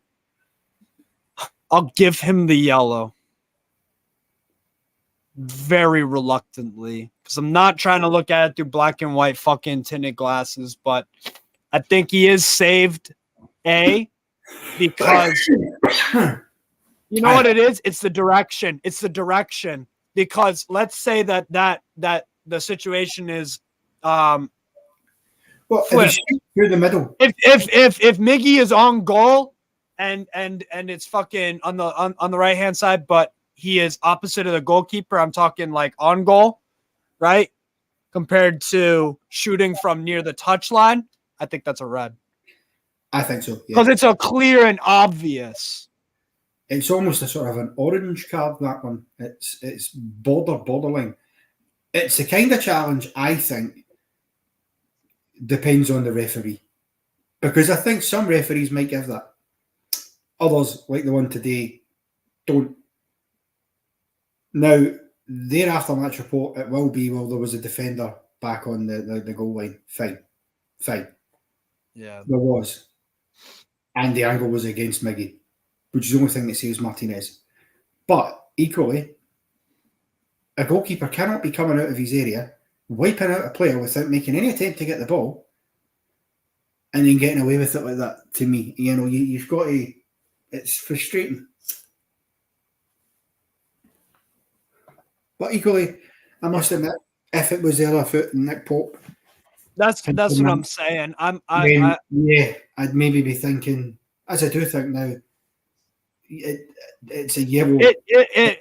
Clearly it's a close decision. I don't think there's an obvious right or wrong. A card bare minimum, yes. Yeah. Red or yellow? I mean, I think one ref will say one thing and one ref will do the other. Well, yeah, and because it's so subjective, it's tricky.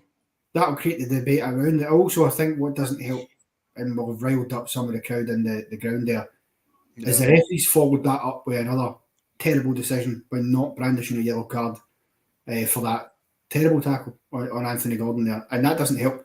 When you follow one, shall we say, subjective decision up with a bad decision, that doesn't help your case at all. And that's why you've seen that bit of frustration at the end with Shah having a word with the referee and Trippier calming it down, and even Eddie Howe just looking a bit bemused. But we're good at shaking these things off. You know, we go again in the second half. Yeah, if we're keep making challenges like that, Villa, they will end up down to 10 men. They're walking a tightrope. Yeah, definitely. And I forget who pointed it out. Even though Martinez didn't get the red, I mean, bro, where was it? He can't time waste now. He can't, no. And that's going to be a problem, because if they get level, say, they'd be happy with a point, because you're coming away in the first of the season to a top 4 club. All things considered. Yeah. And the way it's gone, and they know they could be further behind as well. So, but the issue is going to be you can't time waste. What he might do is try and do what keepers do and get around it, but yeah. No, definitely. Hey, what's up, 10 from the Philippines, man? Newcastle, what's good, bro? Doing my own watch along as well. End-to-end game, but not liking our defense so far dealing with Diaby. That's very true. He's had a damn good game. He's had a really good game. Same with Luis. Same with Konsa. He's dealt with some situations very well. Digne, the ball, and then Watkins flicked it up for Villa's goal. And you know what? I just saw a replay of the Diaby goal. He hits that so smart. Some players would hit that in the air. He let it take a little bounce and then smashed it. Yep. So that was smart. The side of the foot as well to guide it, which is a clever. I mean, look, I'm watching it back, and you know what Eddie Howe's like. He will look at that and he'll be disappointed, of course, in the space that Diaby's found himself in there, because he, despite some criticisms of him in previous years, last season in particular, prided himself big time on being a hard team to go and beat and to score goals against. And that's just one of those ones that's went loose. Our second goal, just being shown here, again, it's brilliant play. Tonali, lovely ball in the box. Botman has just stayed onside, and that's a good finish as well. We talked about when Trippier took one of the first set pieces in the game. We talked about Tonali could take him, and he does, and he did on that, and it was a fucking phenomenal ball, honestly. Mm-hmm. Definitely we're gonna see a definitely Tonali and Trippier sharing free kick responsibilities, corners, whatever. And then Cher will obviously get some time. Cher and Bruno, more of the in and around the box, like a goal scoring free kick kind of opportunity. But yeah, Tonali, that ball was delicious. So good, but chaotic game, man. Chaotic. There's a lot of stuff. There's a lot of stuff to discuss, but I'm overall pretty happy, man. I'm pretty happy. Really good game. We're competitive. We're in this. Definitely. So boy.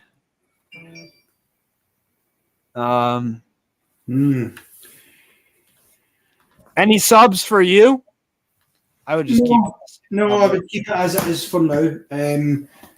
See how the first 15, 20 minutes or so goes in the second half, and then look to the bench. You've got strong contenders on that bench as well, which is always nice. You've got Wilson there, target, potentially. If you need to make a change in defence, Harvey Barnes, I would imagine, will make an appearance.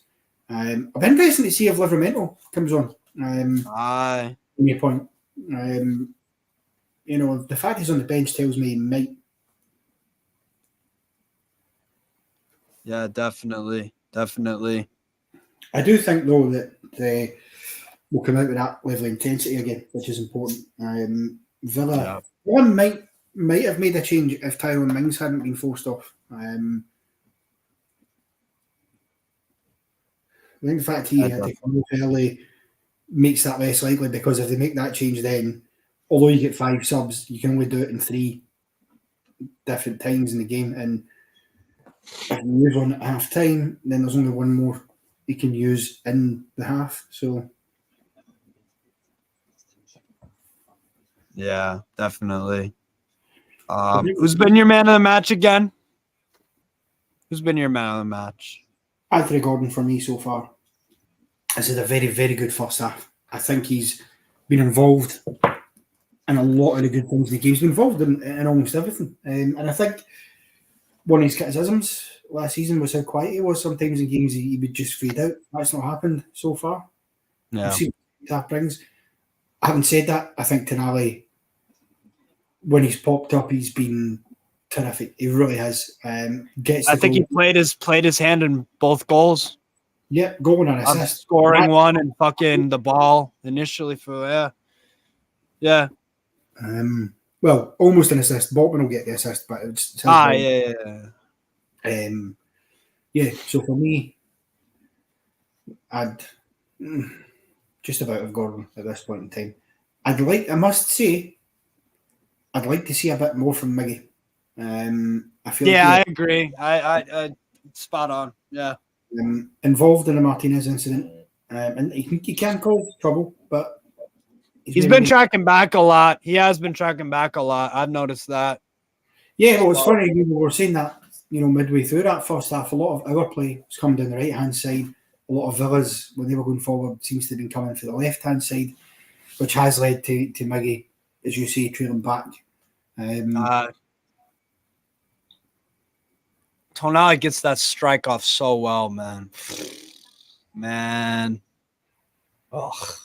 Yeah, well, the control to come in and just grab the, that can easily, even though he's close in, you can see that ball goes over the bar sometimes. So he's managed to control it well on the side. Yeah. Gordon has played every position except keeper in that half, running all day. Yeah. Yep. Again, like I was talking about, I don't know, maybe 20-ish minutes ago, whenever it was, he every time I watch him, I see more and more from him. I like him more and more. I see why we bought him, and it's looking promising, man. It's looking real promising. He fits in the side very well. It has to be said. So yeah, I think Gordon's been terrific. What do you make of midfield in general with what's it called? Bruno and Joelinton. Yeah, I think in general terms, I think midfield's been pretty decent, solid. I think you've seen what we've been talking about being cover and control in the midfield. I think we've seen a fair bit of that. There were a couple of loose passes. But that's fine. I don't. Joelinton is combined, I think, particularly well with Gordon. I think so. I think he's combined very well with Gordon. I think. Yeah. Good reading of each other. Yes. Absolutely. Oh, I think Connor froze up again. Boy, I have a fucking headache after that. Oh my God.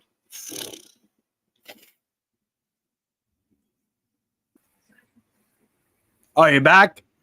Yeah, that's just a quick interlude there. What happened, but that's probably going to occur every half an hour or so. There'll be a slight wee dip, but happens. That wasn't for long. That was a second. So, just a bit like for your computer. Mine's is also a piece of shit. Yeah, crazy. No, but yeah, we're talking about Joelinton and Bruno. Like I said, I think Joelinton's combined really well. with Anthony Gordon. Absolutely.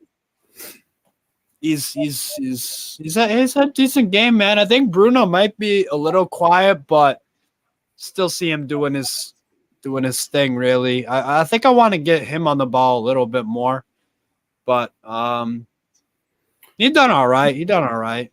Nothing terrible, but yeah. So, I'm just looking there at the games still to come this weekend. There's a few potential crackers in there. Tottenham tomorrow, obviously. I think Brentford are going to win that 4-3. I think that'll be a great game. I think it'll be a great Tottenham cannot defend. Absolutely awful. Vicario is going to be a good goalkeeper for them, but when you have that defense in front of you, man. A fairly tricky start as well. Spurs, it's not easy for them. Also, Chelsea Liverpool's tomorrow, but after that, Spurs next Saturday. The other Saturday night game against Manchester United before we play at 8 o'clock. So we finish the day off again next Saturday. Yeah. But again, Spurs, Man United, well, for a while last season, that's who we were competing with. Till Spurs fell off. We're talking about Ange Postecoglou because I'm not sure what he will be able to do. He came into Celtic and he done brilliantly. His style of football, by the way, for anybody who's not seen what Postecoglou has done, Celtic. I don't fucking like Celtic one bit, but yeah, he had them playing some brilliant stuff. You gotta give it to him, man. And I think you really do. Fucking he hell. brings that tempo that he likes to play at into the Premier League. The attitude and the personality of him as well. He is very he's just very likable. He's very likable. He's a real character, real character, like a true leader of men. Change at halftime for Villa, which I'm surprised by. Yuri Tielemans comes on, Leon Bailey goes off. That means that when Villa's next subs come round, they're either going to make 3 subs in a row and 1 goal because they've only got 1 sub period left now. Kane on the bench for Bayern? Wow, they wrapped that up quick. Fuck yeah. Well, weirdly, he comes into Bayern and automatically can win his first trophy of his career. He could, yeah. Leipzig are good, though. Everybody's saying Bayern will win it, but it's a one-off match. You never know. Listen, the thing is, Harry Kane had to leave Spurs. I mean, I was hearing reports during the week. Yeah. The deal had been agreed with a fee, and then they were saying, "Oh, Kane's going to turn down the move." And I thought, if he does that, that to me he would lose a lot in my eyes if he'd done that because it would. I take that world-class tag right off him because it's like, what's the point? You're doing it at fucking Spurs and you're not winning anything. Yeah. That world-class tag for me, gone. Because mentally, Harry Kane could be the swing that could get Bayern Munich's hands back in the Champions League. I think he'll win a Ballon d'Or at Bayern. I think he could win a Ballon d'Or. He is that good for me. With Spurs.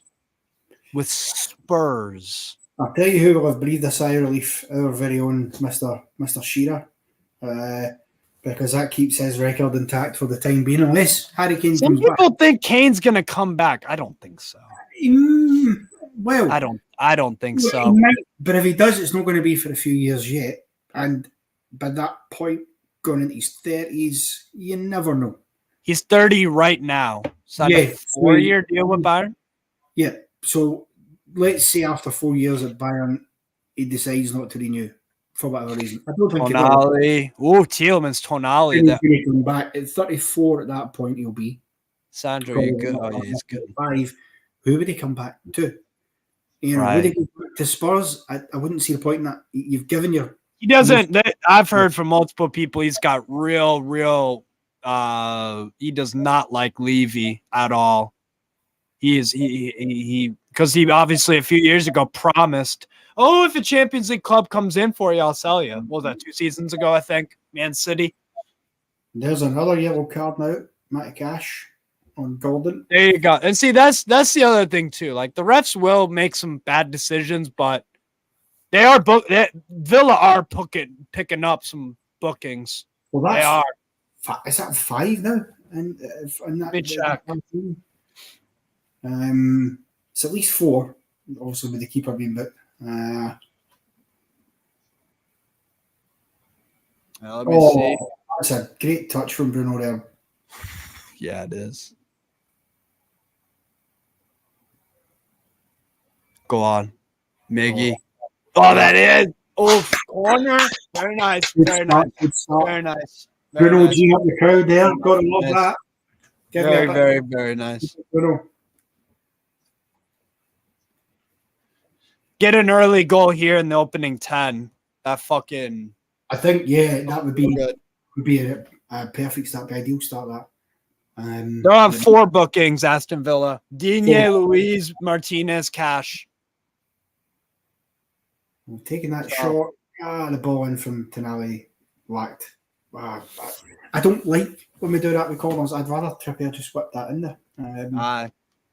Or Tonali, because Tonali can take corners as well. Or Tonali, but either way, you'll put it over the top. That's a throw to Newcastle, is it? No, the linesman's giving it Aston Villa's way. You would think that we're home and that if there was a 50-50 call or whatever, that the home crowd would play into it. Well, yeah. It's odd. I think like I said, I don't comply. I give up at this point, bro. It's hard to predict, next weekend will be. As long as we win, I couldn't be fucking. Yeah, fighting battle as well, because when you're playing City away, you're not going to get a lot of decisions in that game that are 50-50s because it's a nature of the beast. Yeah, most certainly. One thing though, see, if we could, and I'm not saying we will, but if we go and produce a result next week somehow, even if it was a draw, which I think would be a great result over there, you'd have to say that would be us making a bit of a statement. We would be showing an intent that, listen, we're not going to be coming into these games with fear and rolling over. Because like we are here. Like all you people saying we're going to finish 6th, 7th, 8th, and having someone like a Chelsea or Man United in front, like, no, we're not that. We're better than them. Well, listen, Chelsea, for me, Pochettino's a good manager. Of course. I'm not convinced by their transfer window so far. Well, Miggy burst a pace. I don't know how much better they've got. Also, they see Nico Jackson looks real good. This is a good chance for Miggy. Comes across the middle. Isak just can't get it. Hustling to get that. Tonali has it back. It's another decent ball from Tonali. Decent ball! That will go for Gordon, get on the end of it. Very fucking nice, lad. Very fucking nice. Nice. He missed, but fucking hell. Yeah, Miggy. Give it a good, goddamn good go. That was fucking good, man. He's just slightly overhit the pass there, Miggy. But I tell you what, he done everything else right. Tonali keeps it alive and gets us a corner from Gordon's effort. So that's hustle. That's fucking hustle, man. I think this is going in this time. Kieran Trippier. Oh, it's a good ball. Konsa. Very good header to clear that. Yeah. He's had a good game. I really like Konsa. Again, another player that Gerrard made. He made Konsa look useless. It was crazy, bro. It really is.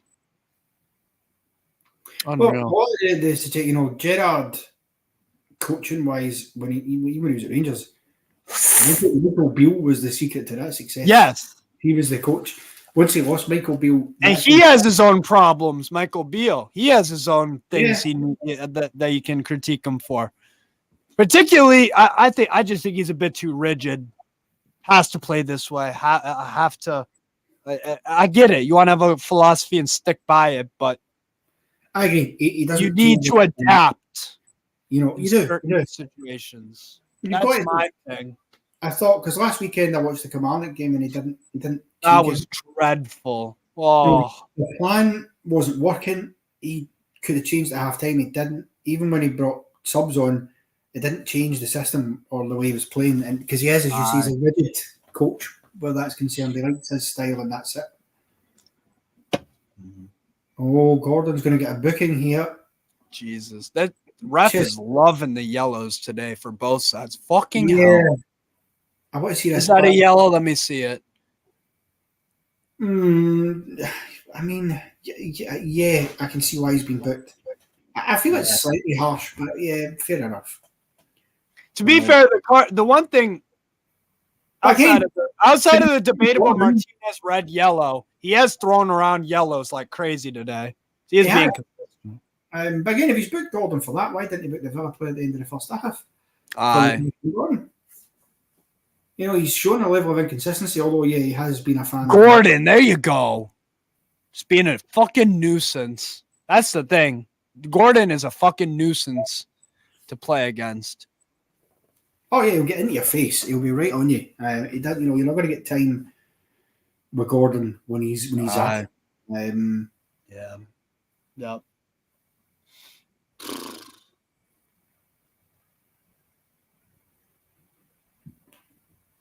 Well, nothing about well here, though, I've got to say. Created some space for themselves. Yeah. Out on this left-hand side. We spoke about it in the first half. Yeah. Oh, it's a delicious little pass, that. Cleared it, corner. Jesus. Just be careful here, Newcastle. Defend this well. Boy. Oh. Fucking hell. Oh, Las Palmas. Ooh, Mallorca hit the post. Fucking hell. There's a question for you, Steve, for this season. Who do you think is our number 2 goalkeeper or should be? You think Dubravka's probably going to go, isn't he? Karius, yeah. Yeah. When you jump ship to Man United, I'm sorry. Yeah, fuck off. And it's not even like it was a full season and Pope was like, clearly I'm not gonna get me. It was like a few days after we bought Nick Pope. Yeah. That's the thing for me. It's like, bro, so you don't even I just not. And the thing is, that came back to bite us as well because he made one appearance for Manchester United. It just so happens that appearance was in the Carabao Cup, and it meant when the final against Burnley, and because when the final came, Pope was suspended, we couldn't play Dubravka, so Karius obviously came in. And that was, I mean, listen, I don't have a problem with Karius, but obviously at that point, I think we'd all have been saying, right, if Pope was out, then Dubravka was going to be in for that final. He would have been if he hadn't been cup tied. Yeah, I still say it today. I think Karius, I don't really blame him for either of the goals in the cup final.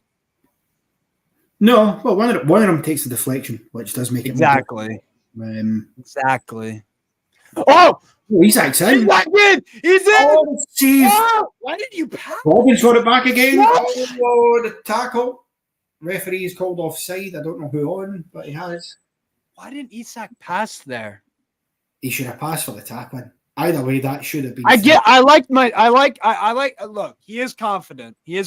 And I in some aspect, I do have to look at it like I rate it that you rate yourself to score, but at the same time, in that situation, just pass it over. That's where you've got. It's weird because he does not mind passing it. I just think, I think he's in the zone. Oh, I think the flag went up against Isak actually. Very belatedly, I must admit. Oh, it would have been interesting had they put that in the back of the net. Whether VR would have ruled that out or not. Newcastle. What I will also say is I think Karius doesn't concede the kind of goals that are Dubravka's weakness. No, he doesn't. That's true. Karius is a bit more mistake prone, sure. But in terms of strengths and weakness, I'd still probably go Karius if I'm honest. I would. I agree with you. 100%. Oh, balls in. Oh, Gordon! Oh, the mistake. Oh, God. But it's 3-1 to Newcastle United.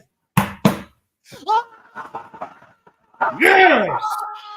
Get in there.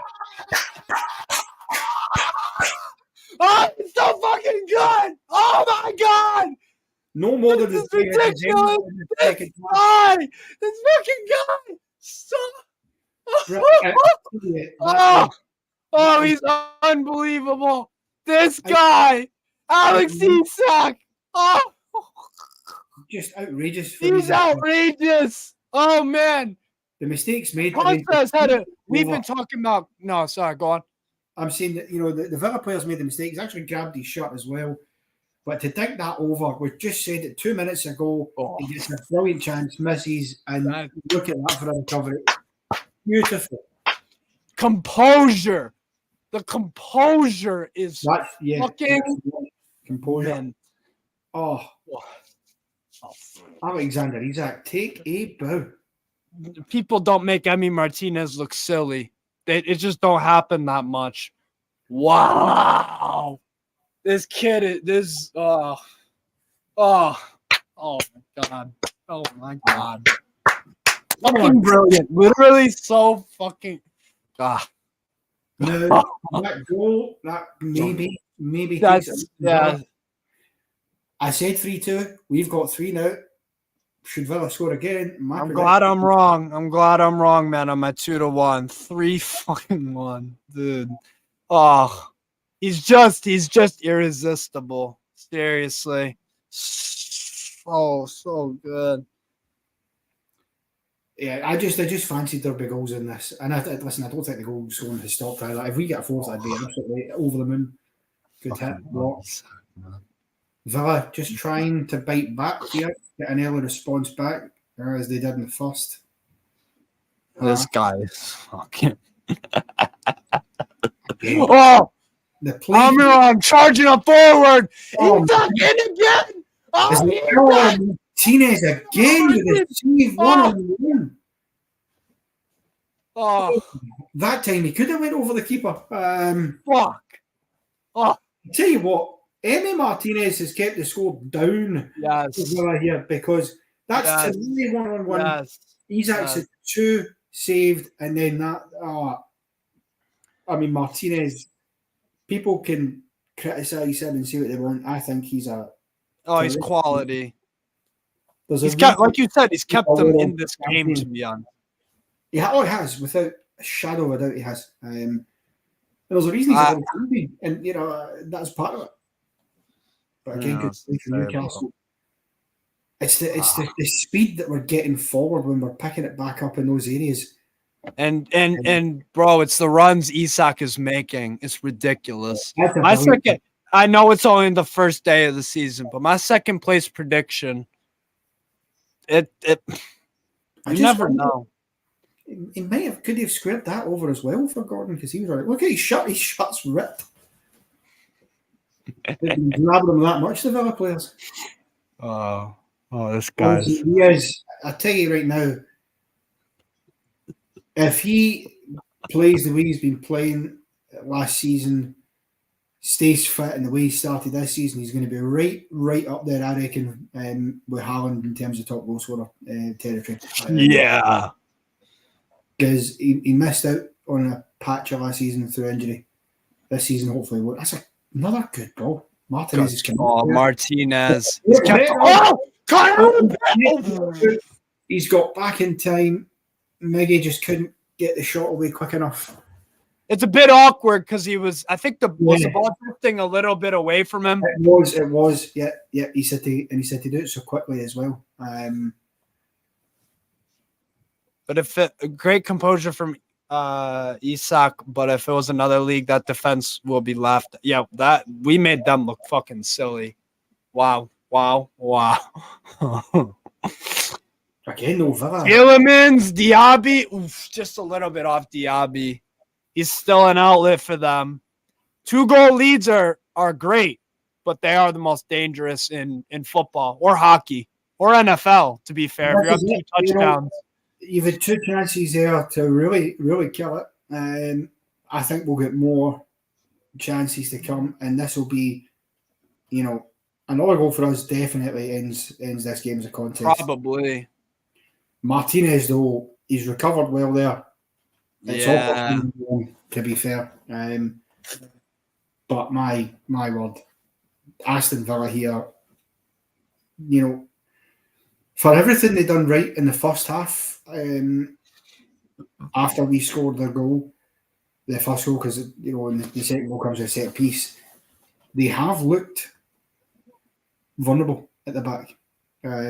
Villa? Yeah, I think the pressure we've been putting on them has really started to tell. Because again, that's scrappy. Martinez cannot keep coming out of his area like that, especially on a booking. And he's come out, he's headed that.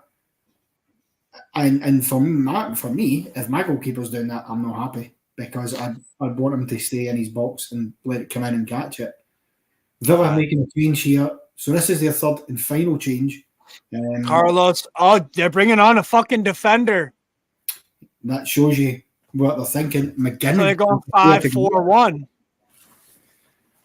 Consolidating, I think, is what they're trying to do, is stop the flow of chances for us. Stop the bleeding. Yeah. Maybe eke out a chance, but I tell you what. Oof. We say that though. Diaby, Watkins. Oh, he sat him down. Watkins is a great guy. Oh, it's over the bar. It's a complete center. We got fucking lucky. Goodness. Cash. That should have been 3-2. What's up, Andon? Yo, my friend from North Macedonia. Thank you for Tonali. Thank you. What's your address, bro? Where can I send the check? Where can I bro? Debut goal for us. What? Fucking 5 minutes in. I heard he was involved in the second goal as well. Yes, from a set piece. Yes. Beautiful ball. And then our center back Botman got the end of it, and then to Isak. And getting him for a cheap price compared to other players that have been bought for 100 million. What's that?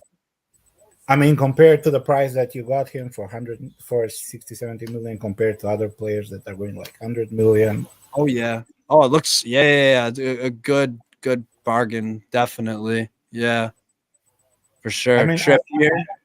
Even though Newcastle has the money like City or anybody else, but they're working on a different way. They don't go straight for the big names. They're building the team piece by piece, not small names, but not established stars. So they give time to players to building into their own stars. So that's why it's going so well. Yeah, I mean, our recruitment. I've listened to Eddie Howe multiple times in podcasts and stuff.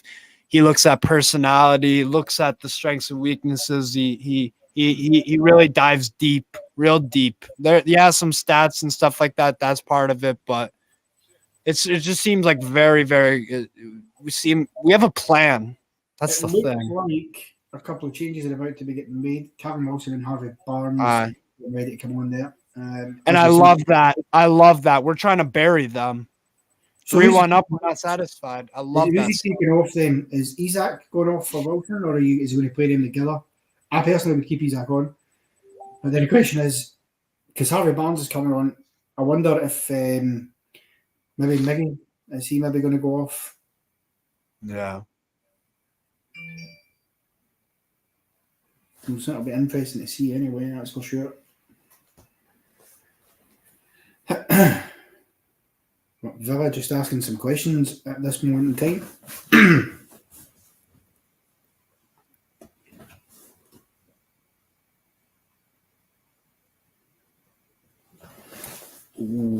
I'll be back in 1 sec, Steve.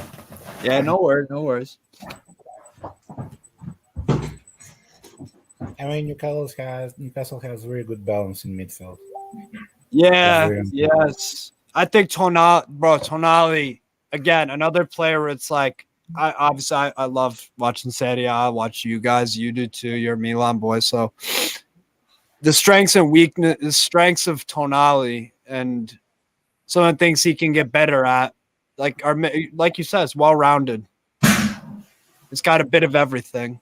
Tonali just did pick up a booking. I mean, also, from what I can see, he has more freedom in Newcastle. He's playing more up front. Yeah. First half, he was getting in the box like crazy.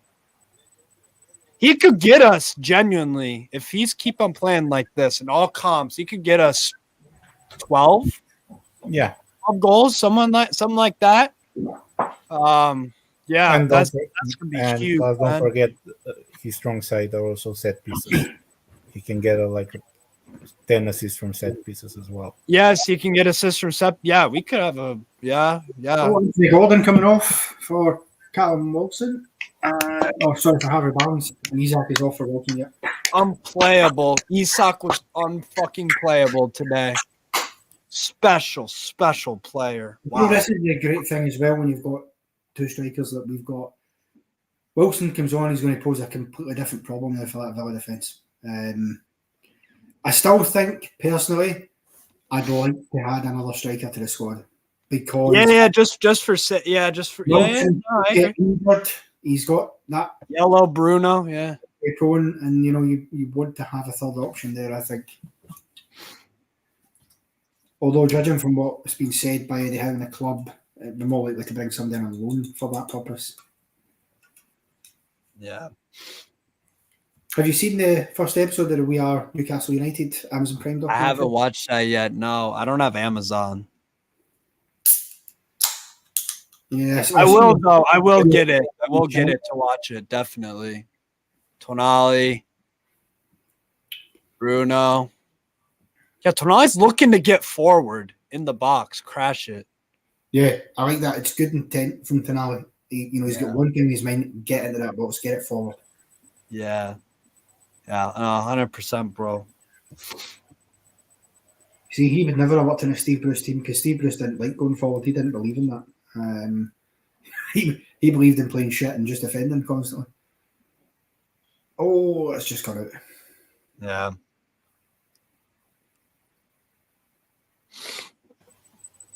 What do you guys think? Does Newcastle have enough depth to compete in all competitions? Midfield, yes. Yeah. I think so. I think midfield and defence, yeah, I think we're okay. As I said there, though, I do think the forwards... Midfield attack. Attack, I think we have depth.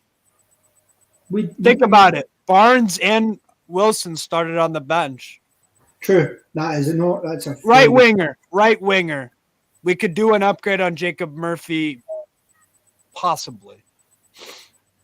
Yeah, but I would still be happy. I think Jacob Murphy can be a solid squad player. I think if you're going to teams and you need to rotate, I don't think anybody would be, disappointed if he was starting in the League Cup or in the FA Cup. Because he showed last season the way he stepped up when Miggy got injured. That swung me on Murphy because I was never his biggest fan. I thought he was maybe his time at the club was coming to an end, but to step up the way he did, he was outstanding. He got to levels I don't even think he knew he was capable of. Good ball in the box there. Boy. You see with midfield as well, we've got loads of good depth there. I mean, you've still got Longstaff on the bench there you can bring on, which is not a bad option by any stretch. Yeah. Who else have we got? What about the defense? Anderson, obviously. Lewis Miley. Yeah, he impressed me. He could play a bit part role, possibly. Yeah, he impressed me during the preseason, Miley. I must say. I think if we're not going to be able to get him a bit of part role this season, maybe let him go on loan to get proper first team football under his belt. Could go to a championship club or whatever. I'm thinking more abroad.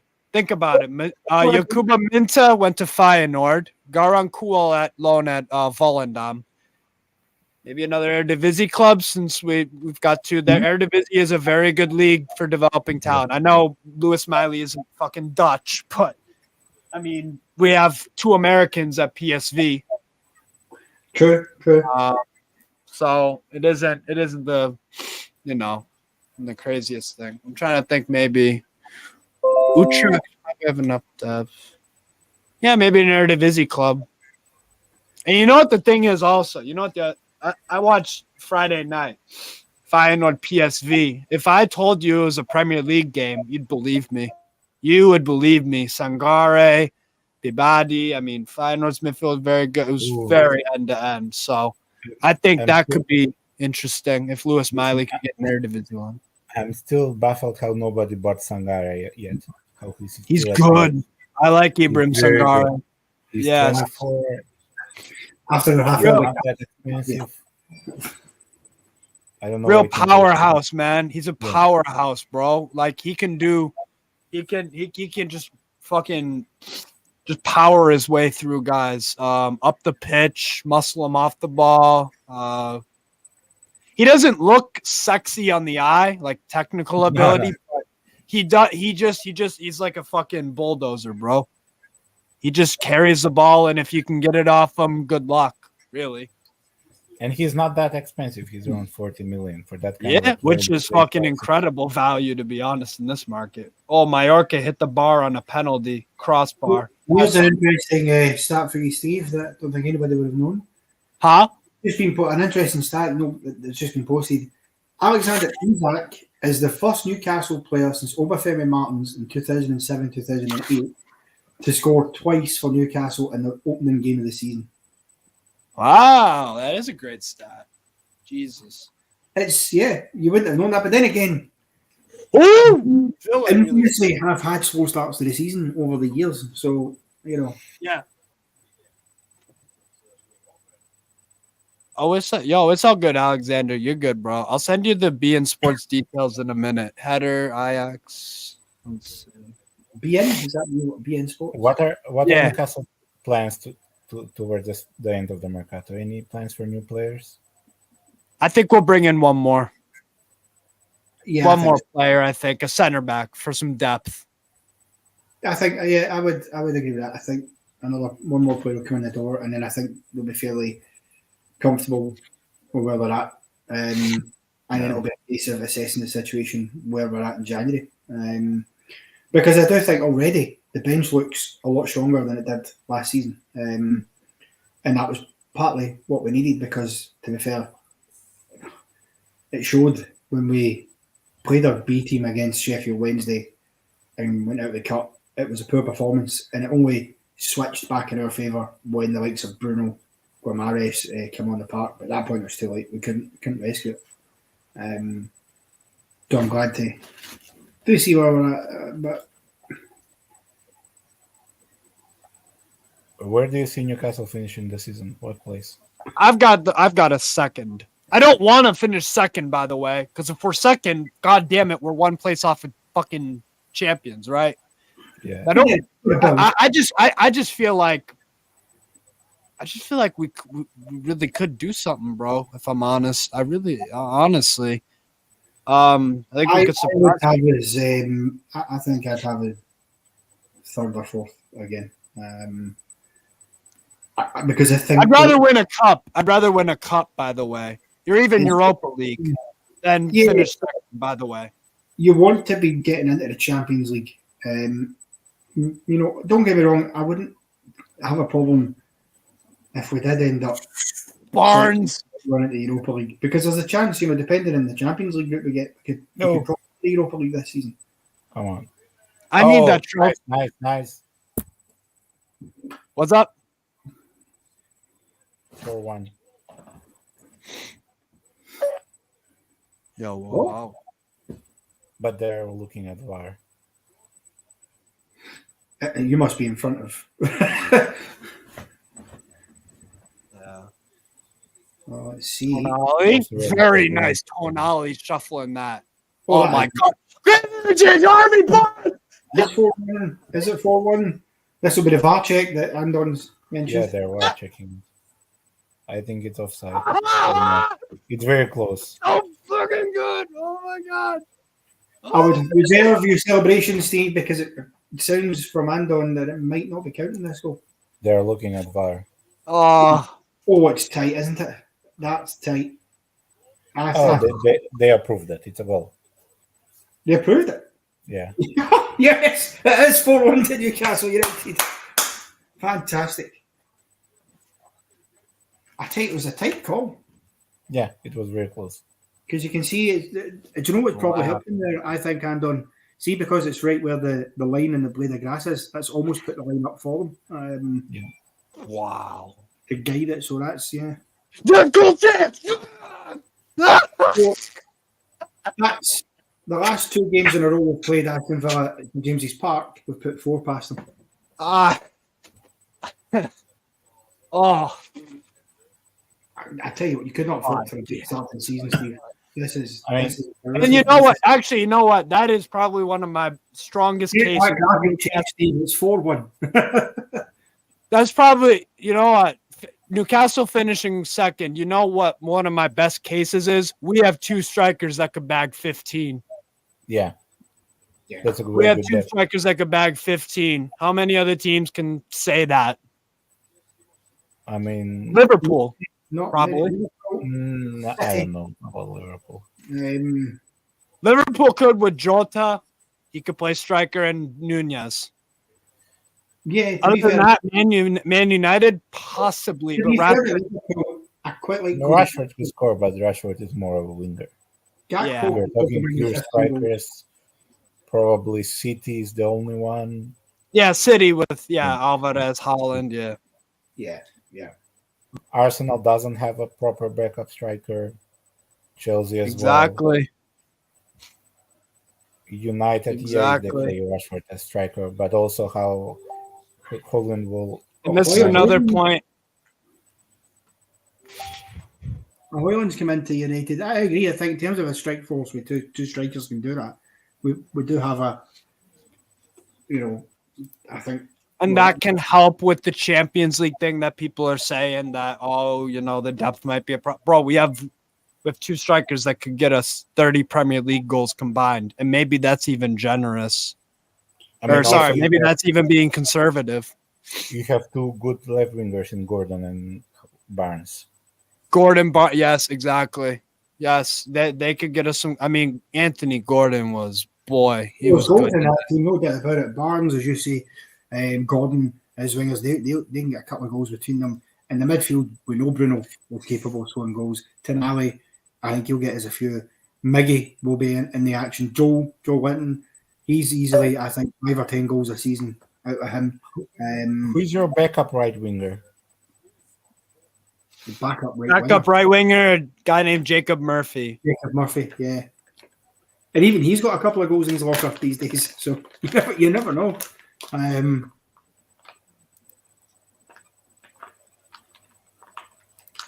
It's incredible though to look at how strong we look as a side, as a squad. I'm in a chat and someone's saying Villa haven't even looked bad. I can't even fucking disagree. Wait, guys, watch this. Callum Wilson, you donkey! How have you missed that?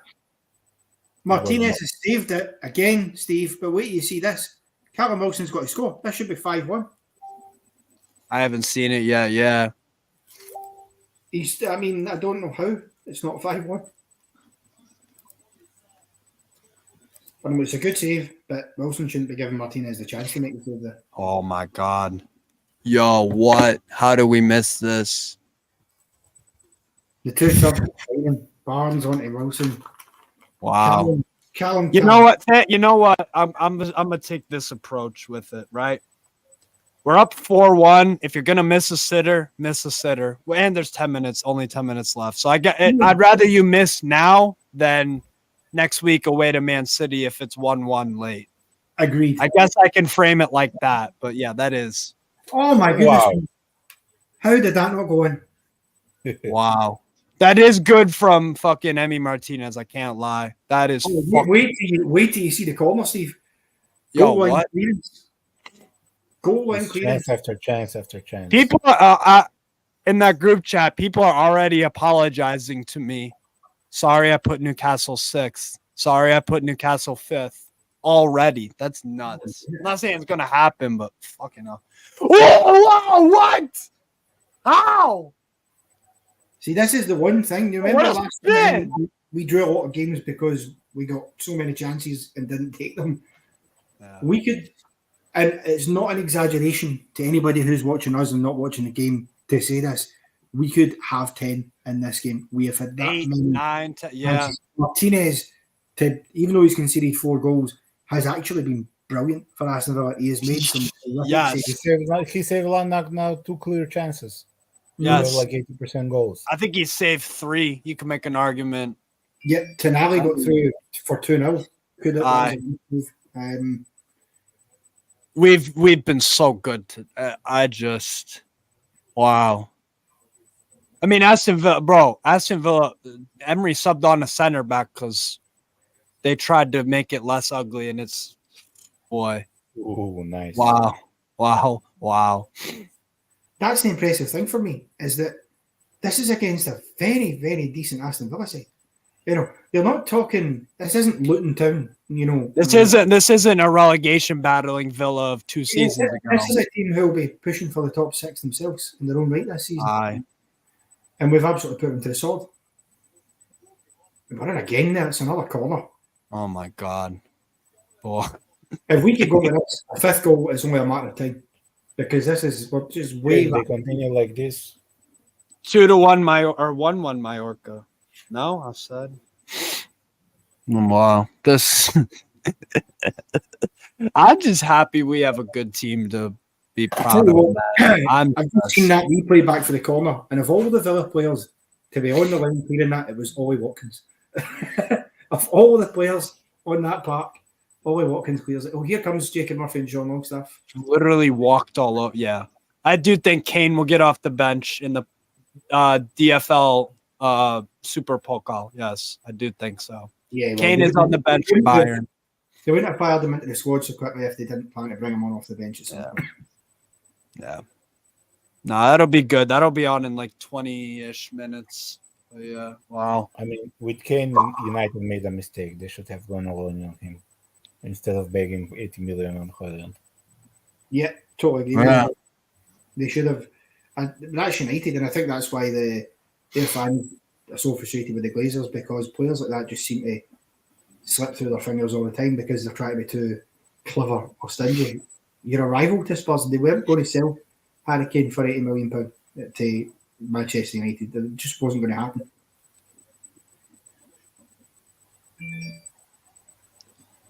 Yeah, so Gourmares and Almiron have gone off, and Longstaff and Murphy have come on.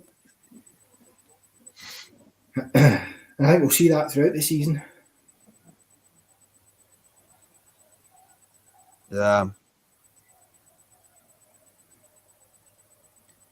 Yeah, Jacob Murphy on for Almiron, Bruno off as well. Wow. Cleared.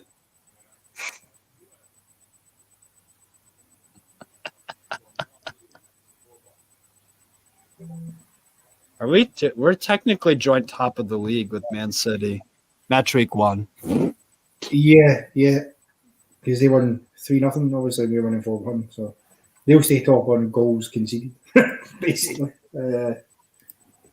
Technically, Brighton are top. They beat Luton 4-1. And actually, that wasn't even a 4-1 game, to be honest. Yeah, they did. Luton were in that game for a while. They did get 2 late ones, but yeah. You have very difficult games in the next 3 rounds. Definitely. No, spot on. Yeah, we'll get City next week, and then I'm feeling. I still think we'll lose to City because they are just that fucking good. But we have a chance to get something. We do. Yeah, and I think we've got Burnley after that. I think, and then Liverpool. No, we don't got Burnley. We got Liverpool, bro. Yeah, Liverpool. Sorry, yeah.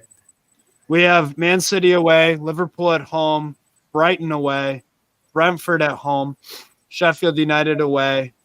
Then it's Burnley at home. After those games, you have like 1, 2, 3, 4, 5, West Ham, Crystal Palace, Wolves, Arsenal at home. Easier. To Arsenal, you have like a little bit more. Bournemouth. Easier. We have Chelsea at home. See how that looks, but yeah. Yeah, and Brighton away, that's a tough game. We don't have a great record against Brighton. I think we've only beaten them. Brighton away would be harder than Liverpool at home, I think. I think so, because in the years they've been in the Premier League, we've only beaten them twice in the Premier League. Harvey Barnes, Burn, Wilson tried a through ball there. Wow. Throw from Newcastle. Like 3 minutes to go. I don't see there being a lot of stoppage time in the second half because there hasn't been much in the way of They'll stoppage. still do like 6 minutes, I think. Yeah, you've got a couple of minutes for the subs, a couple of minutes for the VR checking the goal, the goals. Yeah, I think 5 or 6 minutes would be fair. Oh, nice. Murphy got in there. Touch was heavy. Again, though, that Villa defence, they're not open to the pressure. Murphy's touch. Got to be better. Just knock it onto Wilson to come in and get a strike away.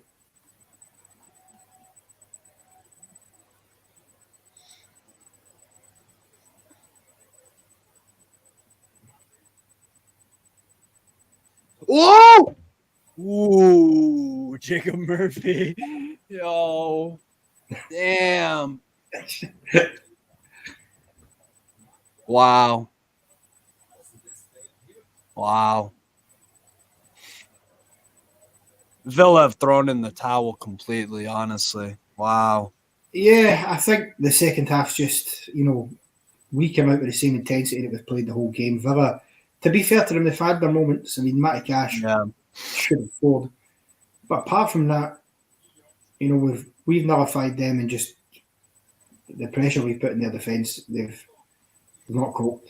I'm almost 100% positive that Emery will come out and talk about Tyrone Mings' injury and that changing the dynamic in the defence. And that's fair, but to be fair, you're replacing him with a £45 million defender that you've brought in with Paulo Torres.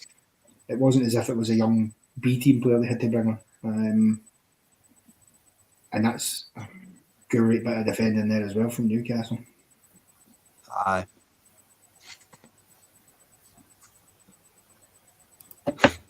Joe Linton, that is brilliant tracking back for Joe Linton. How much Premier League do you watch, Andon? I mean, whenever I can. Not that much, maybe probably 1-2 games per week. Depends on how much time I have.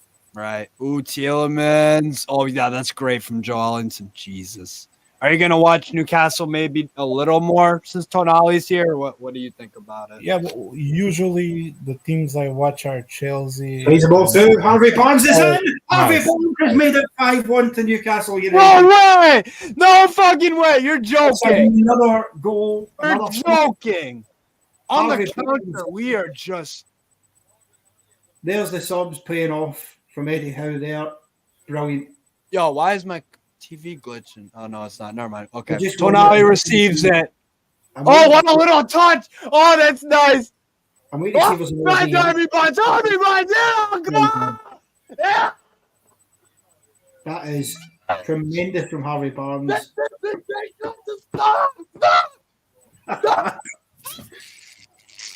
Away the lads, Steve. Away the lads. Oh, my God. Top of the fucking league. Oh, my God. No I'm so happy. I'm so happy. No way. We have... Oh... Barnes and Tonali getting their first goals. That is brilliant. That gets them off to the right start in front of the home crowd as well. Wow. Bring it on, Man City. Bring it on. No, I'm serious. Go out for this fucking title. Do it. What a performance. This has been outstanding from us. Go for that fucking title. I thought it was close. Didn't quite think it'd be 5-1. This Anderson has come on for the last 5 of stoppage time to replace Tonali. Don't mind that. I mean, if Eddie Howe manage the defense like Pep manages it with injuries, with what he does, fucking speechless. Tonali was Cameron Wilson having a speculative effort there. Should just have played the through ball rule for Murphy. Anderson on. Oh my God. You can forgive Wilson that because it's 5-1, but that was, if he'd scored that would have been goal of the season contender.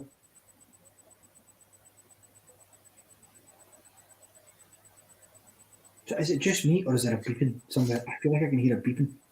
Oh yeah, it's Andon's camera. Yeah. Oh, Wilson. Oh, I know it's not bothered me or anything. I just noticed a sort of faint bit. Yeah, you're good, Ando. You can come off mute. It's all good. Yeah, it's all good. Yeah, you're good. Wow. I'm so fucking man. Honestly, we've looked like scoring just about every time we've got forward. Free kick to Villa on the left hand side of the box here. That's on the cross, but I feel that the ref's been. That's the right call there, I suppose, but Unai Emery is cutting a very unhappy looking figure on that touchline. I don't think he can have any complaints. Jordan. Oh, man. Sorry, I cut you off first. No, I'm just saying Unai Emery kind of went back and sat in his seat there, looks unhappy. I don't think he can have any complaints because I do think we've outplayed Villa here. I tell you what, that was a good effort. Wow. I mean, you know what? Yeah, Tonali has been brilliant. Yeah, I think Aaron Taylor, I agree with you, my friend. I think he very well could outshine him. Yeah, it'll look like a bargain. Just like Bruno is a fucking bargain. Just like Botman and Isak. Well, the thing is as well, I'm genuinely interested to see how Declan Rice gets on at Arsenal as well, because at West Ham, he was relied upon a lot for them. He won't be as heavily relied upon at Arsenal. He'll integrate into the squad more, and he'll be, they'll look at him as that other bit of the puzzle to try and fit in. Whereas at West Ham, definitely in games, he was looked upon as, can he be the difference maker? But with Arsenal having the likes of Martinelli and Jesus when he gets fully fit again, and others, he won't necessarily take on the same role. But Arsenal made the mistake of getting Havertz. I think that was their. Oh, he was so bad. He was awful. I mean, absolutely awful for them today. They should have focused more on another. Junior Messias looks okay compared to next to him. Yeah. They needed one more midfielder instead of Havertz. Havertz just he doesn't have a position. Well, the 5 have been played. Probably another 30 seconds or so to go with a free kick that Villa had in the time for that.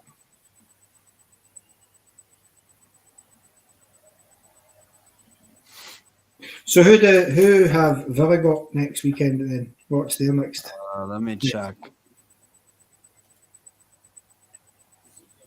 So next. Let me check. They're at home to Everton next week. So that's a good another. Another one.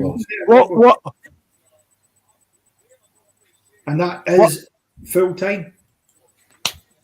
The local goal, Newcastle United 5, Aston Villa 1. Could not have hoped for a better start to the season than that. Really couldn't. I have no words. I'm serious. I don't know what to say. I fucking hell. Oh my God. I mean, Callum Wilson, that's great defense. Fucking Konsa. Well, the subs coming on have made impacts themselves. I'm looking here, and obviously Wilson gets a goal. Barnes gets an assist and a goal. Jacob Murphy gets an assist for Barnes' goal as well. So the subs have come on and have been involved in goals, which you always like to see. Brilliant performance from Newcastle United. Yeah, bro. Wow. Your graphic still says 4-1, Steve. Also still says first half. What's that? Your graphic says 4-1 and it says first half. Oh my God. Oh yeah, it's 5. Sorry. Yo, if we beat all right, here's what I am gonna say. If we beat Manchester City next week, we're in a title race, damn it. Well, yeah, if we can I said beat, not draw. Beat. Well, certainly Because that is. Do you think this is causing shockwaves if we go away to Eddie Adam? For sure. But that's just an awesome performance. Brilliant day at the office. Yeah, that was. And as given the billing that it got, I think it lived up to the fact that has been game of the weekend. Not just because of the result, but genuinely, the first half, both teams were at it and were going for each other, and it was a brilliant spectacle. We then dominated the second half, really took over the game and took it away from Villa. But people would have been expecting this game to be fast, free-flowing football and the further to be goals, and they absolutely delivered every bit of that for me. Yeah. Our next 4 games are tough. I can't lie. Treble champions away. Liverpool at home. All right, that's the other thing, too. That's a huge game because they always beat us at home. Always. So we need to undo that voodoo shit. Well, they were given a massive helping hand by us going down to 10. They can't defend. We could put 5 on them. Yeah. That's my thing. They defensively, they are not good. Allison is incredible. Allison is ridiculous. But listen, playing the attacking football that we played today, we were playing like that. We'll score goals against anybody in this league if we attack like that. We truly will. There's Harry Kane there coming off for the Bayern Munich Leipzig game. Kicks off shortly. That'll be an interesting game. Will you be watching the Bayern Munich game, Steve? Oh yeah, I'll be watching it. Absolutely. I just have to, bro. I'm living in dreamland. I'm living in fucking dreamland, if I'm honest. Yeah, 10. Let me send you the link, dog. We could chat for a bit on here. I don't know why Andy Bell hasn't hopped on yet. He was going to appear. Yeah. Get yourself. If Andy, he'll get on. Get yourself on here now. Wow. Wow. All right, let me try to get a conversation. Who was your man of the match? I think overall, looking at, I think Alexander Isak would probably get it because of the 2 goals, and how threatening he looked, because he did have other opportunities. Although Anthony Gordon, I thought, for me personally, I think that was Anthony Gordon's best performance in the Premier League in a Newcastle. Oh, yeah. He was fucking good. Absolutely. The cross for the first goal for Tonali. Fuck me. Yeah, he was combining well, Joelinton. Boy, I don't even know what to say. 10. Go for it. What's up, Ginger? Hey, Ginger Swizz. What's up, man? Shout out, Ginger. What's up? For the remainder of the season, we are winning the league. I will say that. If this is us, I'm telling you right now, if we beat Man City away next week, we're in a title race. I don't know, but I don't know about that. We'll see. I'm saying yes. We need to approach it like that. Getting 6 points from our first 2, considering who they are, that would be goddamn impressive. To be fair, go on. City under Pep Guardiola do tend to start seasons slowly. Yeah. They do. Yeah. Exactly. And if we could capitalize on that, then it's just keep going. I have us finishing second, but I have Man City pissing the league by like 12 plus. I don't know. I'm maybe borderline pessimistic. I think we have to wait and see how we manage the Champions League. Fair enough.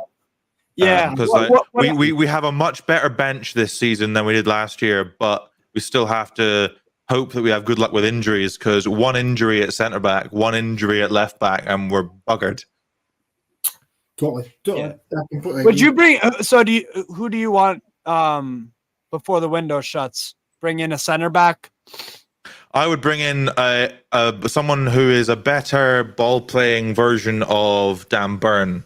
The link that I've most enjoyed recently was Piero Hincapié, the centre back, left back who plays at Leverkusen. Yeah, he's really good. His progressive passing is excellent. His ability on the ball is excellent.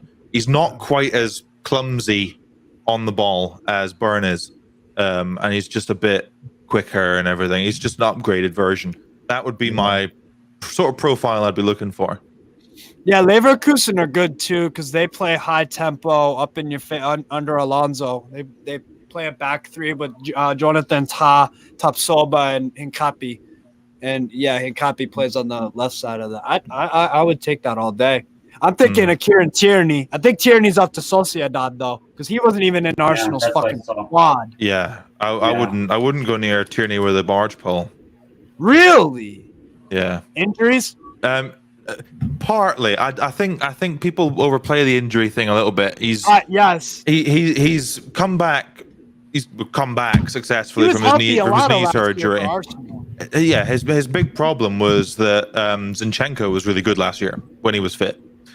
I think Tierney's a decent one-on-one defender, but he doesn't do what Burn does. He doesn't play the way that Burn does, and I think that's the profile Eddie Howe wants. There's a reason why Target is clearly just not in the first team plans at the moment. And it's just, we want a guy who can slot into a back three, considering we ask our left winger to drop deep quite a lot. Anthony Gordon today played basically like a wing back. Well, the thing is as well, because we need to, any player coming in, and has been the case, I think, so far in this transfer window, has to be a player that can be a starting 11 player, because everybody in that squad this season is going to have to play a part. Everybody will play with the Champions League added in after the international break, and the amount of games we're going to have to play. Let's not forget, after the international break is when the first rounds for us in the League Cup will kick in as well at that point. And Eddie Howe's going to be looking for everybody there to play a part.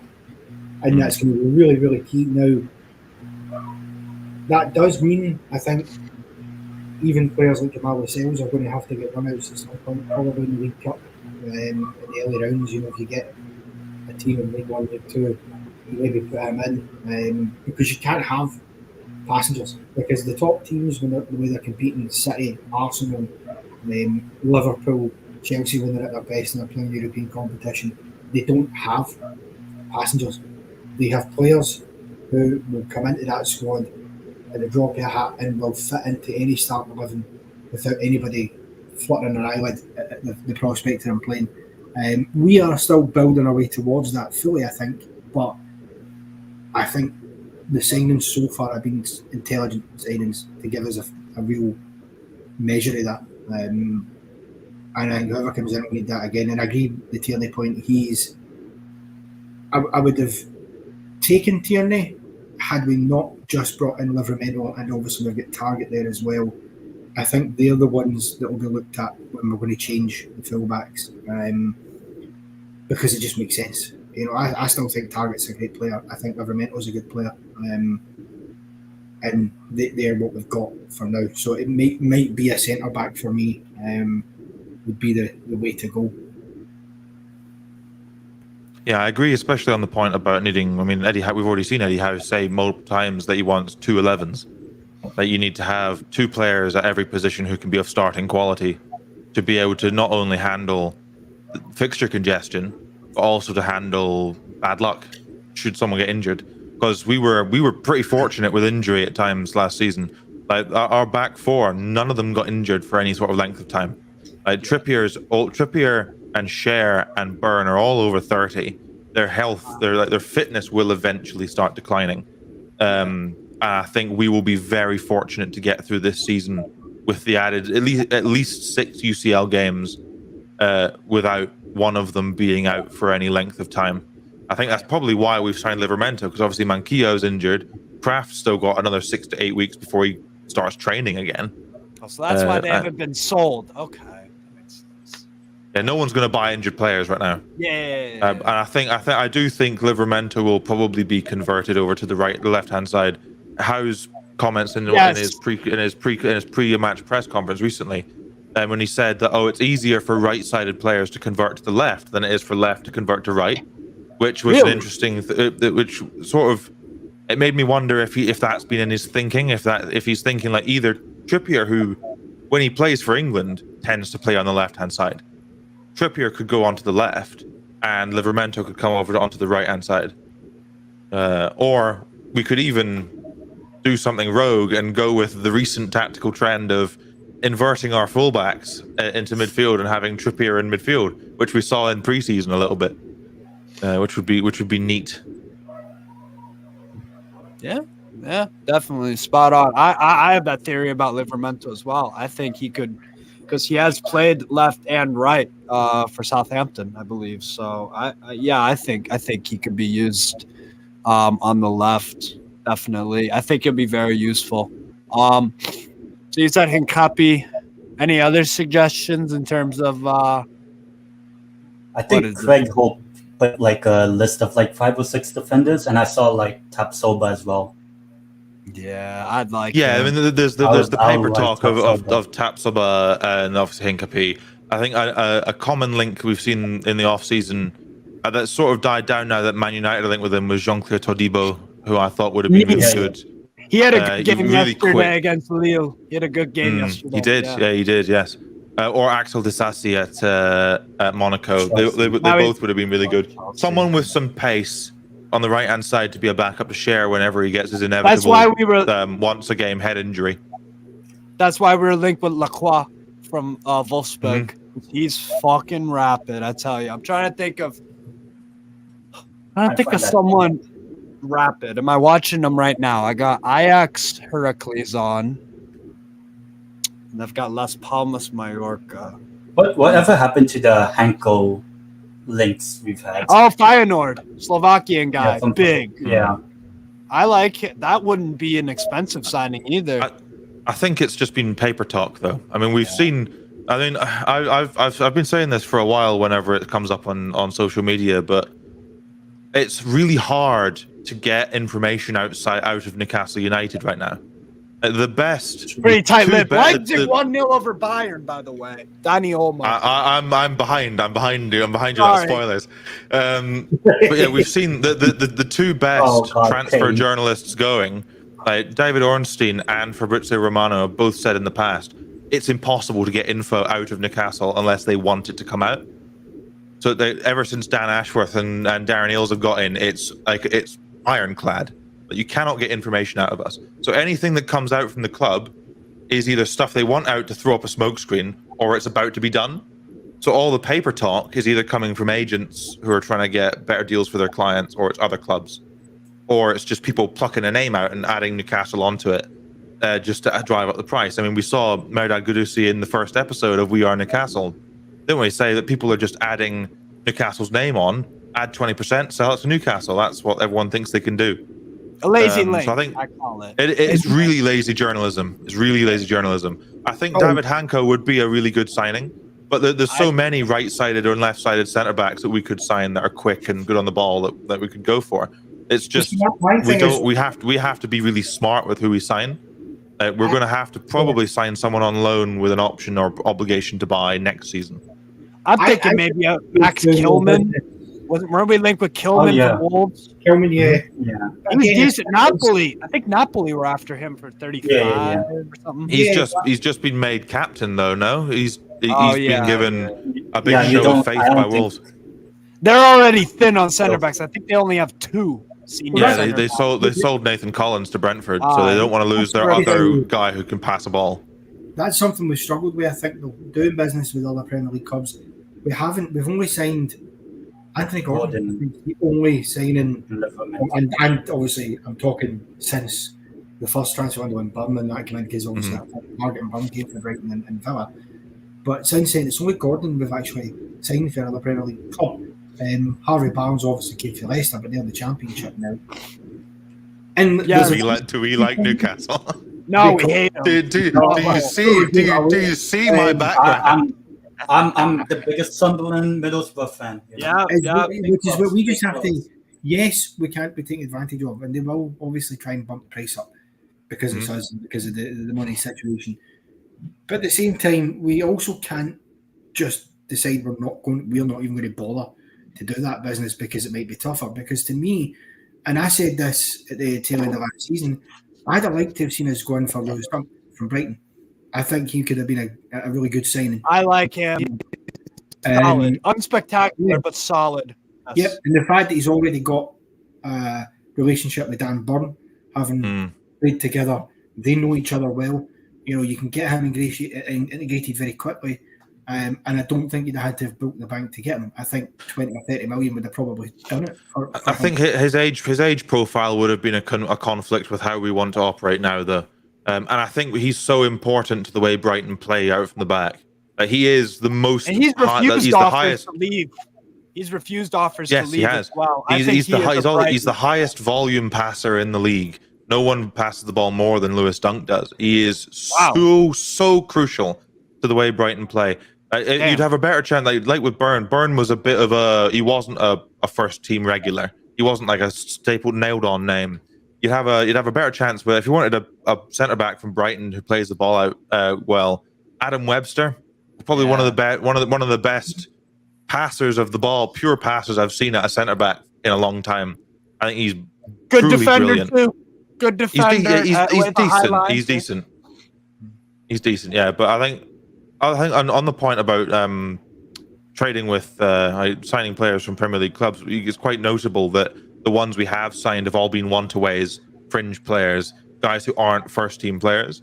I think part of that is no one really wants to strengthen the team that threatens you, and most of the players that are good enough to get into our 11 are at teams that are going to be rivals with us now. Like a Chalobah. For example, at Chelsea. Yeah, I think Chelsea is an outlier because we know that we have a really strong relationship with Chelsea at a board level. So I don't think there'd be as much of an issue there. I think it's when it comes down to if there's a fringe player at Liverpool or if there's a fringe player at Man United or Villa now, like there's no way in hell. Man City might be another exception. City don't mind selling to rivals. They don't mind because they know they're going to win anyway. Yeah. They've got the greatest manager in modern history. They're going to win the title every year. Like, they don't care. Like, go have Sterling, have Jesus, have Zinchenko. We don't give a crap. Well, I think we're going to win anyway. It might be an out there suggestion from me, but my genuine prediction is I think this is Pep's last season at City. I don't think so. I don't think so. It's two more. He's got two more. He said he's going to run out his contract. Well, yeah, I suppose he could. Maybe. I just feel as if he's done what he came to do now. The Champions League was the main thing for him. The league, yeah, brilliant. He's won that, and he was happy. Completed the collection. I'm sure. Listen, he'll want to do a double if he can win a Champions League 2 years in a row. There's not many teams do that. You know, that's a tough ask. So that'll be interesting. And I think bringing Haaland in last season clearly swung it for them. On that with the other players, sometimes you have to slightly overpay as well, though, because you want to sign a player that's going to strengthen you and potentially weaken an opponent. We done it, I thought, very intelligently when we signed Chris Wood from Burnley. Because although he didn't necessarily work out in the end, he brought a couple of goals to us, and what it done, more importantly for us at that period of time, weakened Burnley. Significantly weakened an opponent. And arguably, my opinion is that signing him leaving Burnley, I think, was one of the main factors that relegated him, because with him there, him and Ashley Barnes were the two goal scorers for Burnley. They were the two that were, if they were going to get out of it, they were the two that were going to dig them out of it. And us signing him, it was cover. And sometimes you have to do it, because to be fair, £25 million, I think we overpaid for Chris Wood. I don't think he was worth that. Of course not. It was a release clause, right? So I mean, release clause. I'm with the money that we got back for him. I mean, I don't know what his wages were for the season that we had him, but nothing crazy. We had a net spend of what, 6 million, 7 million on him, but 18 or 19 million back in total, including the loan fee. So I think getting that money back, like in this market, being able to guarantee survival in the Premier League for £7 million, that is pennies. It's that's nothing. Any team in Premier League history takes that deal. I think you're right. I think it was an overpay, but he also people obviously take the mick. He only scored 2 goals for us. He was one of only a handful of players to score double-digit goals in 4 straight seasons before he joined us, which was one thing. But he was also a physical difference maker. He was a different type of player. Occupied center backs. Yeah, that's what his height alone.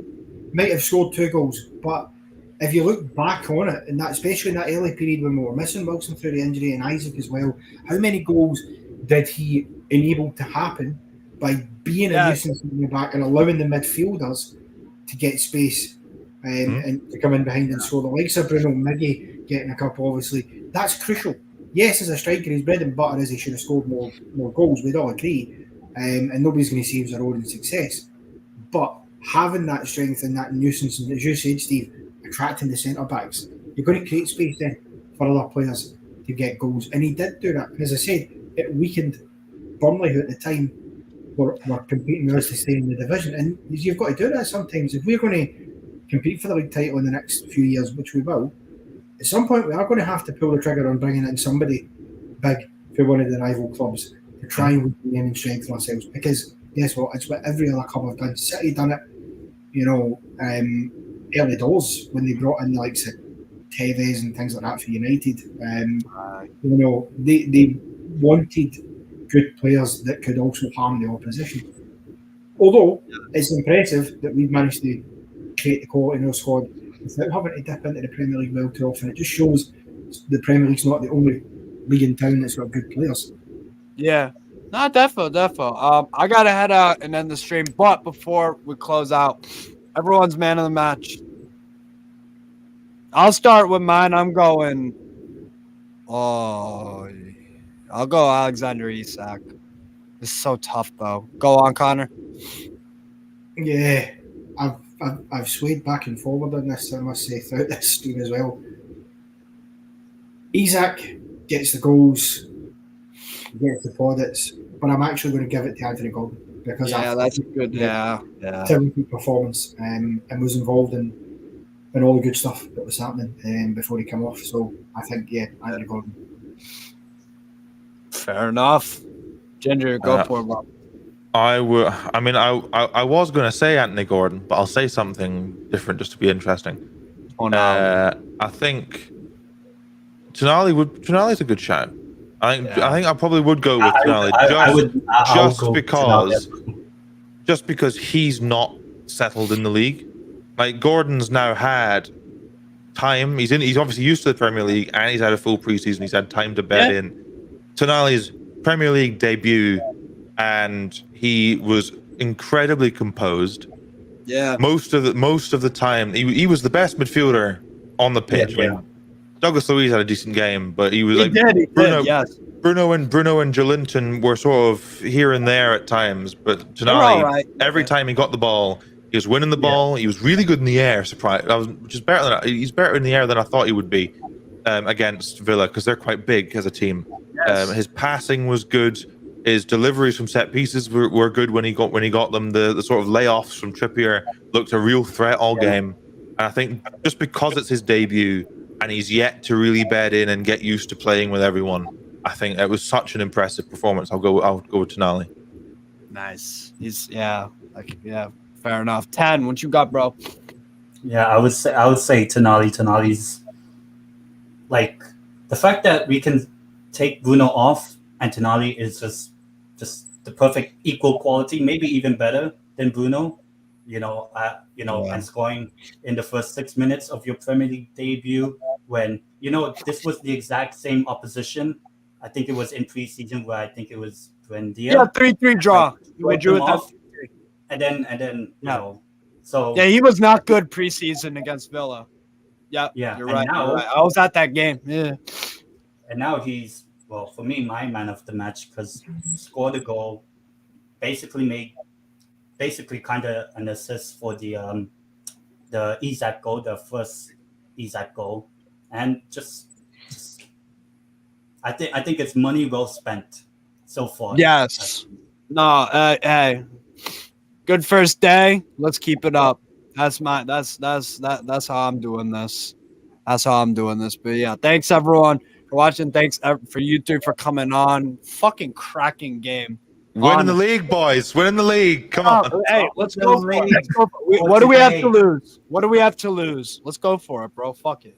Let's see what happens. Let's see what happens. Anyways, thanks everyone for watching. Make sure you hit the likes, comment, subscribe, all that good stuff. Fucking away the lads. Peace out, guys.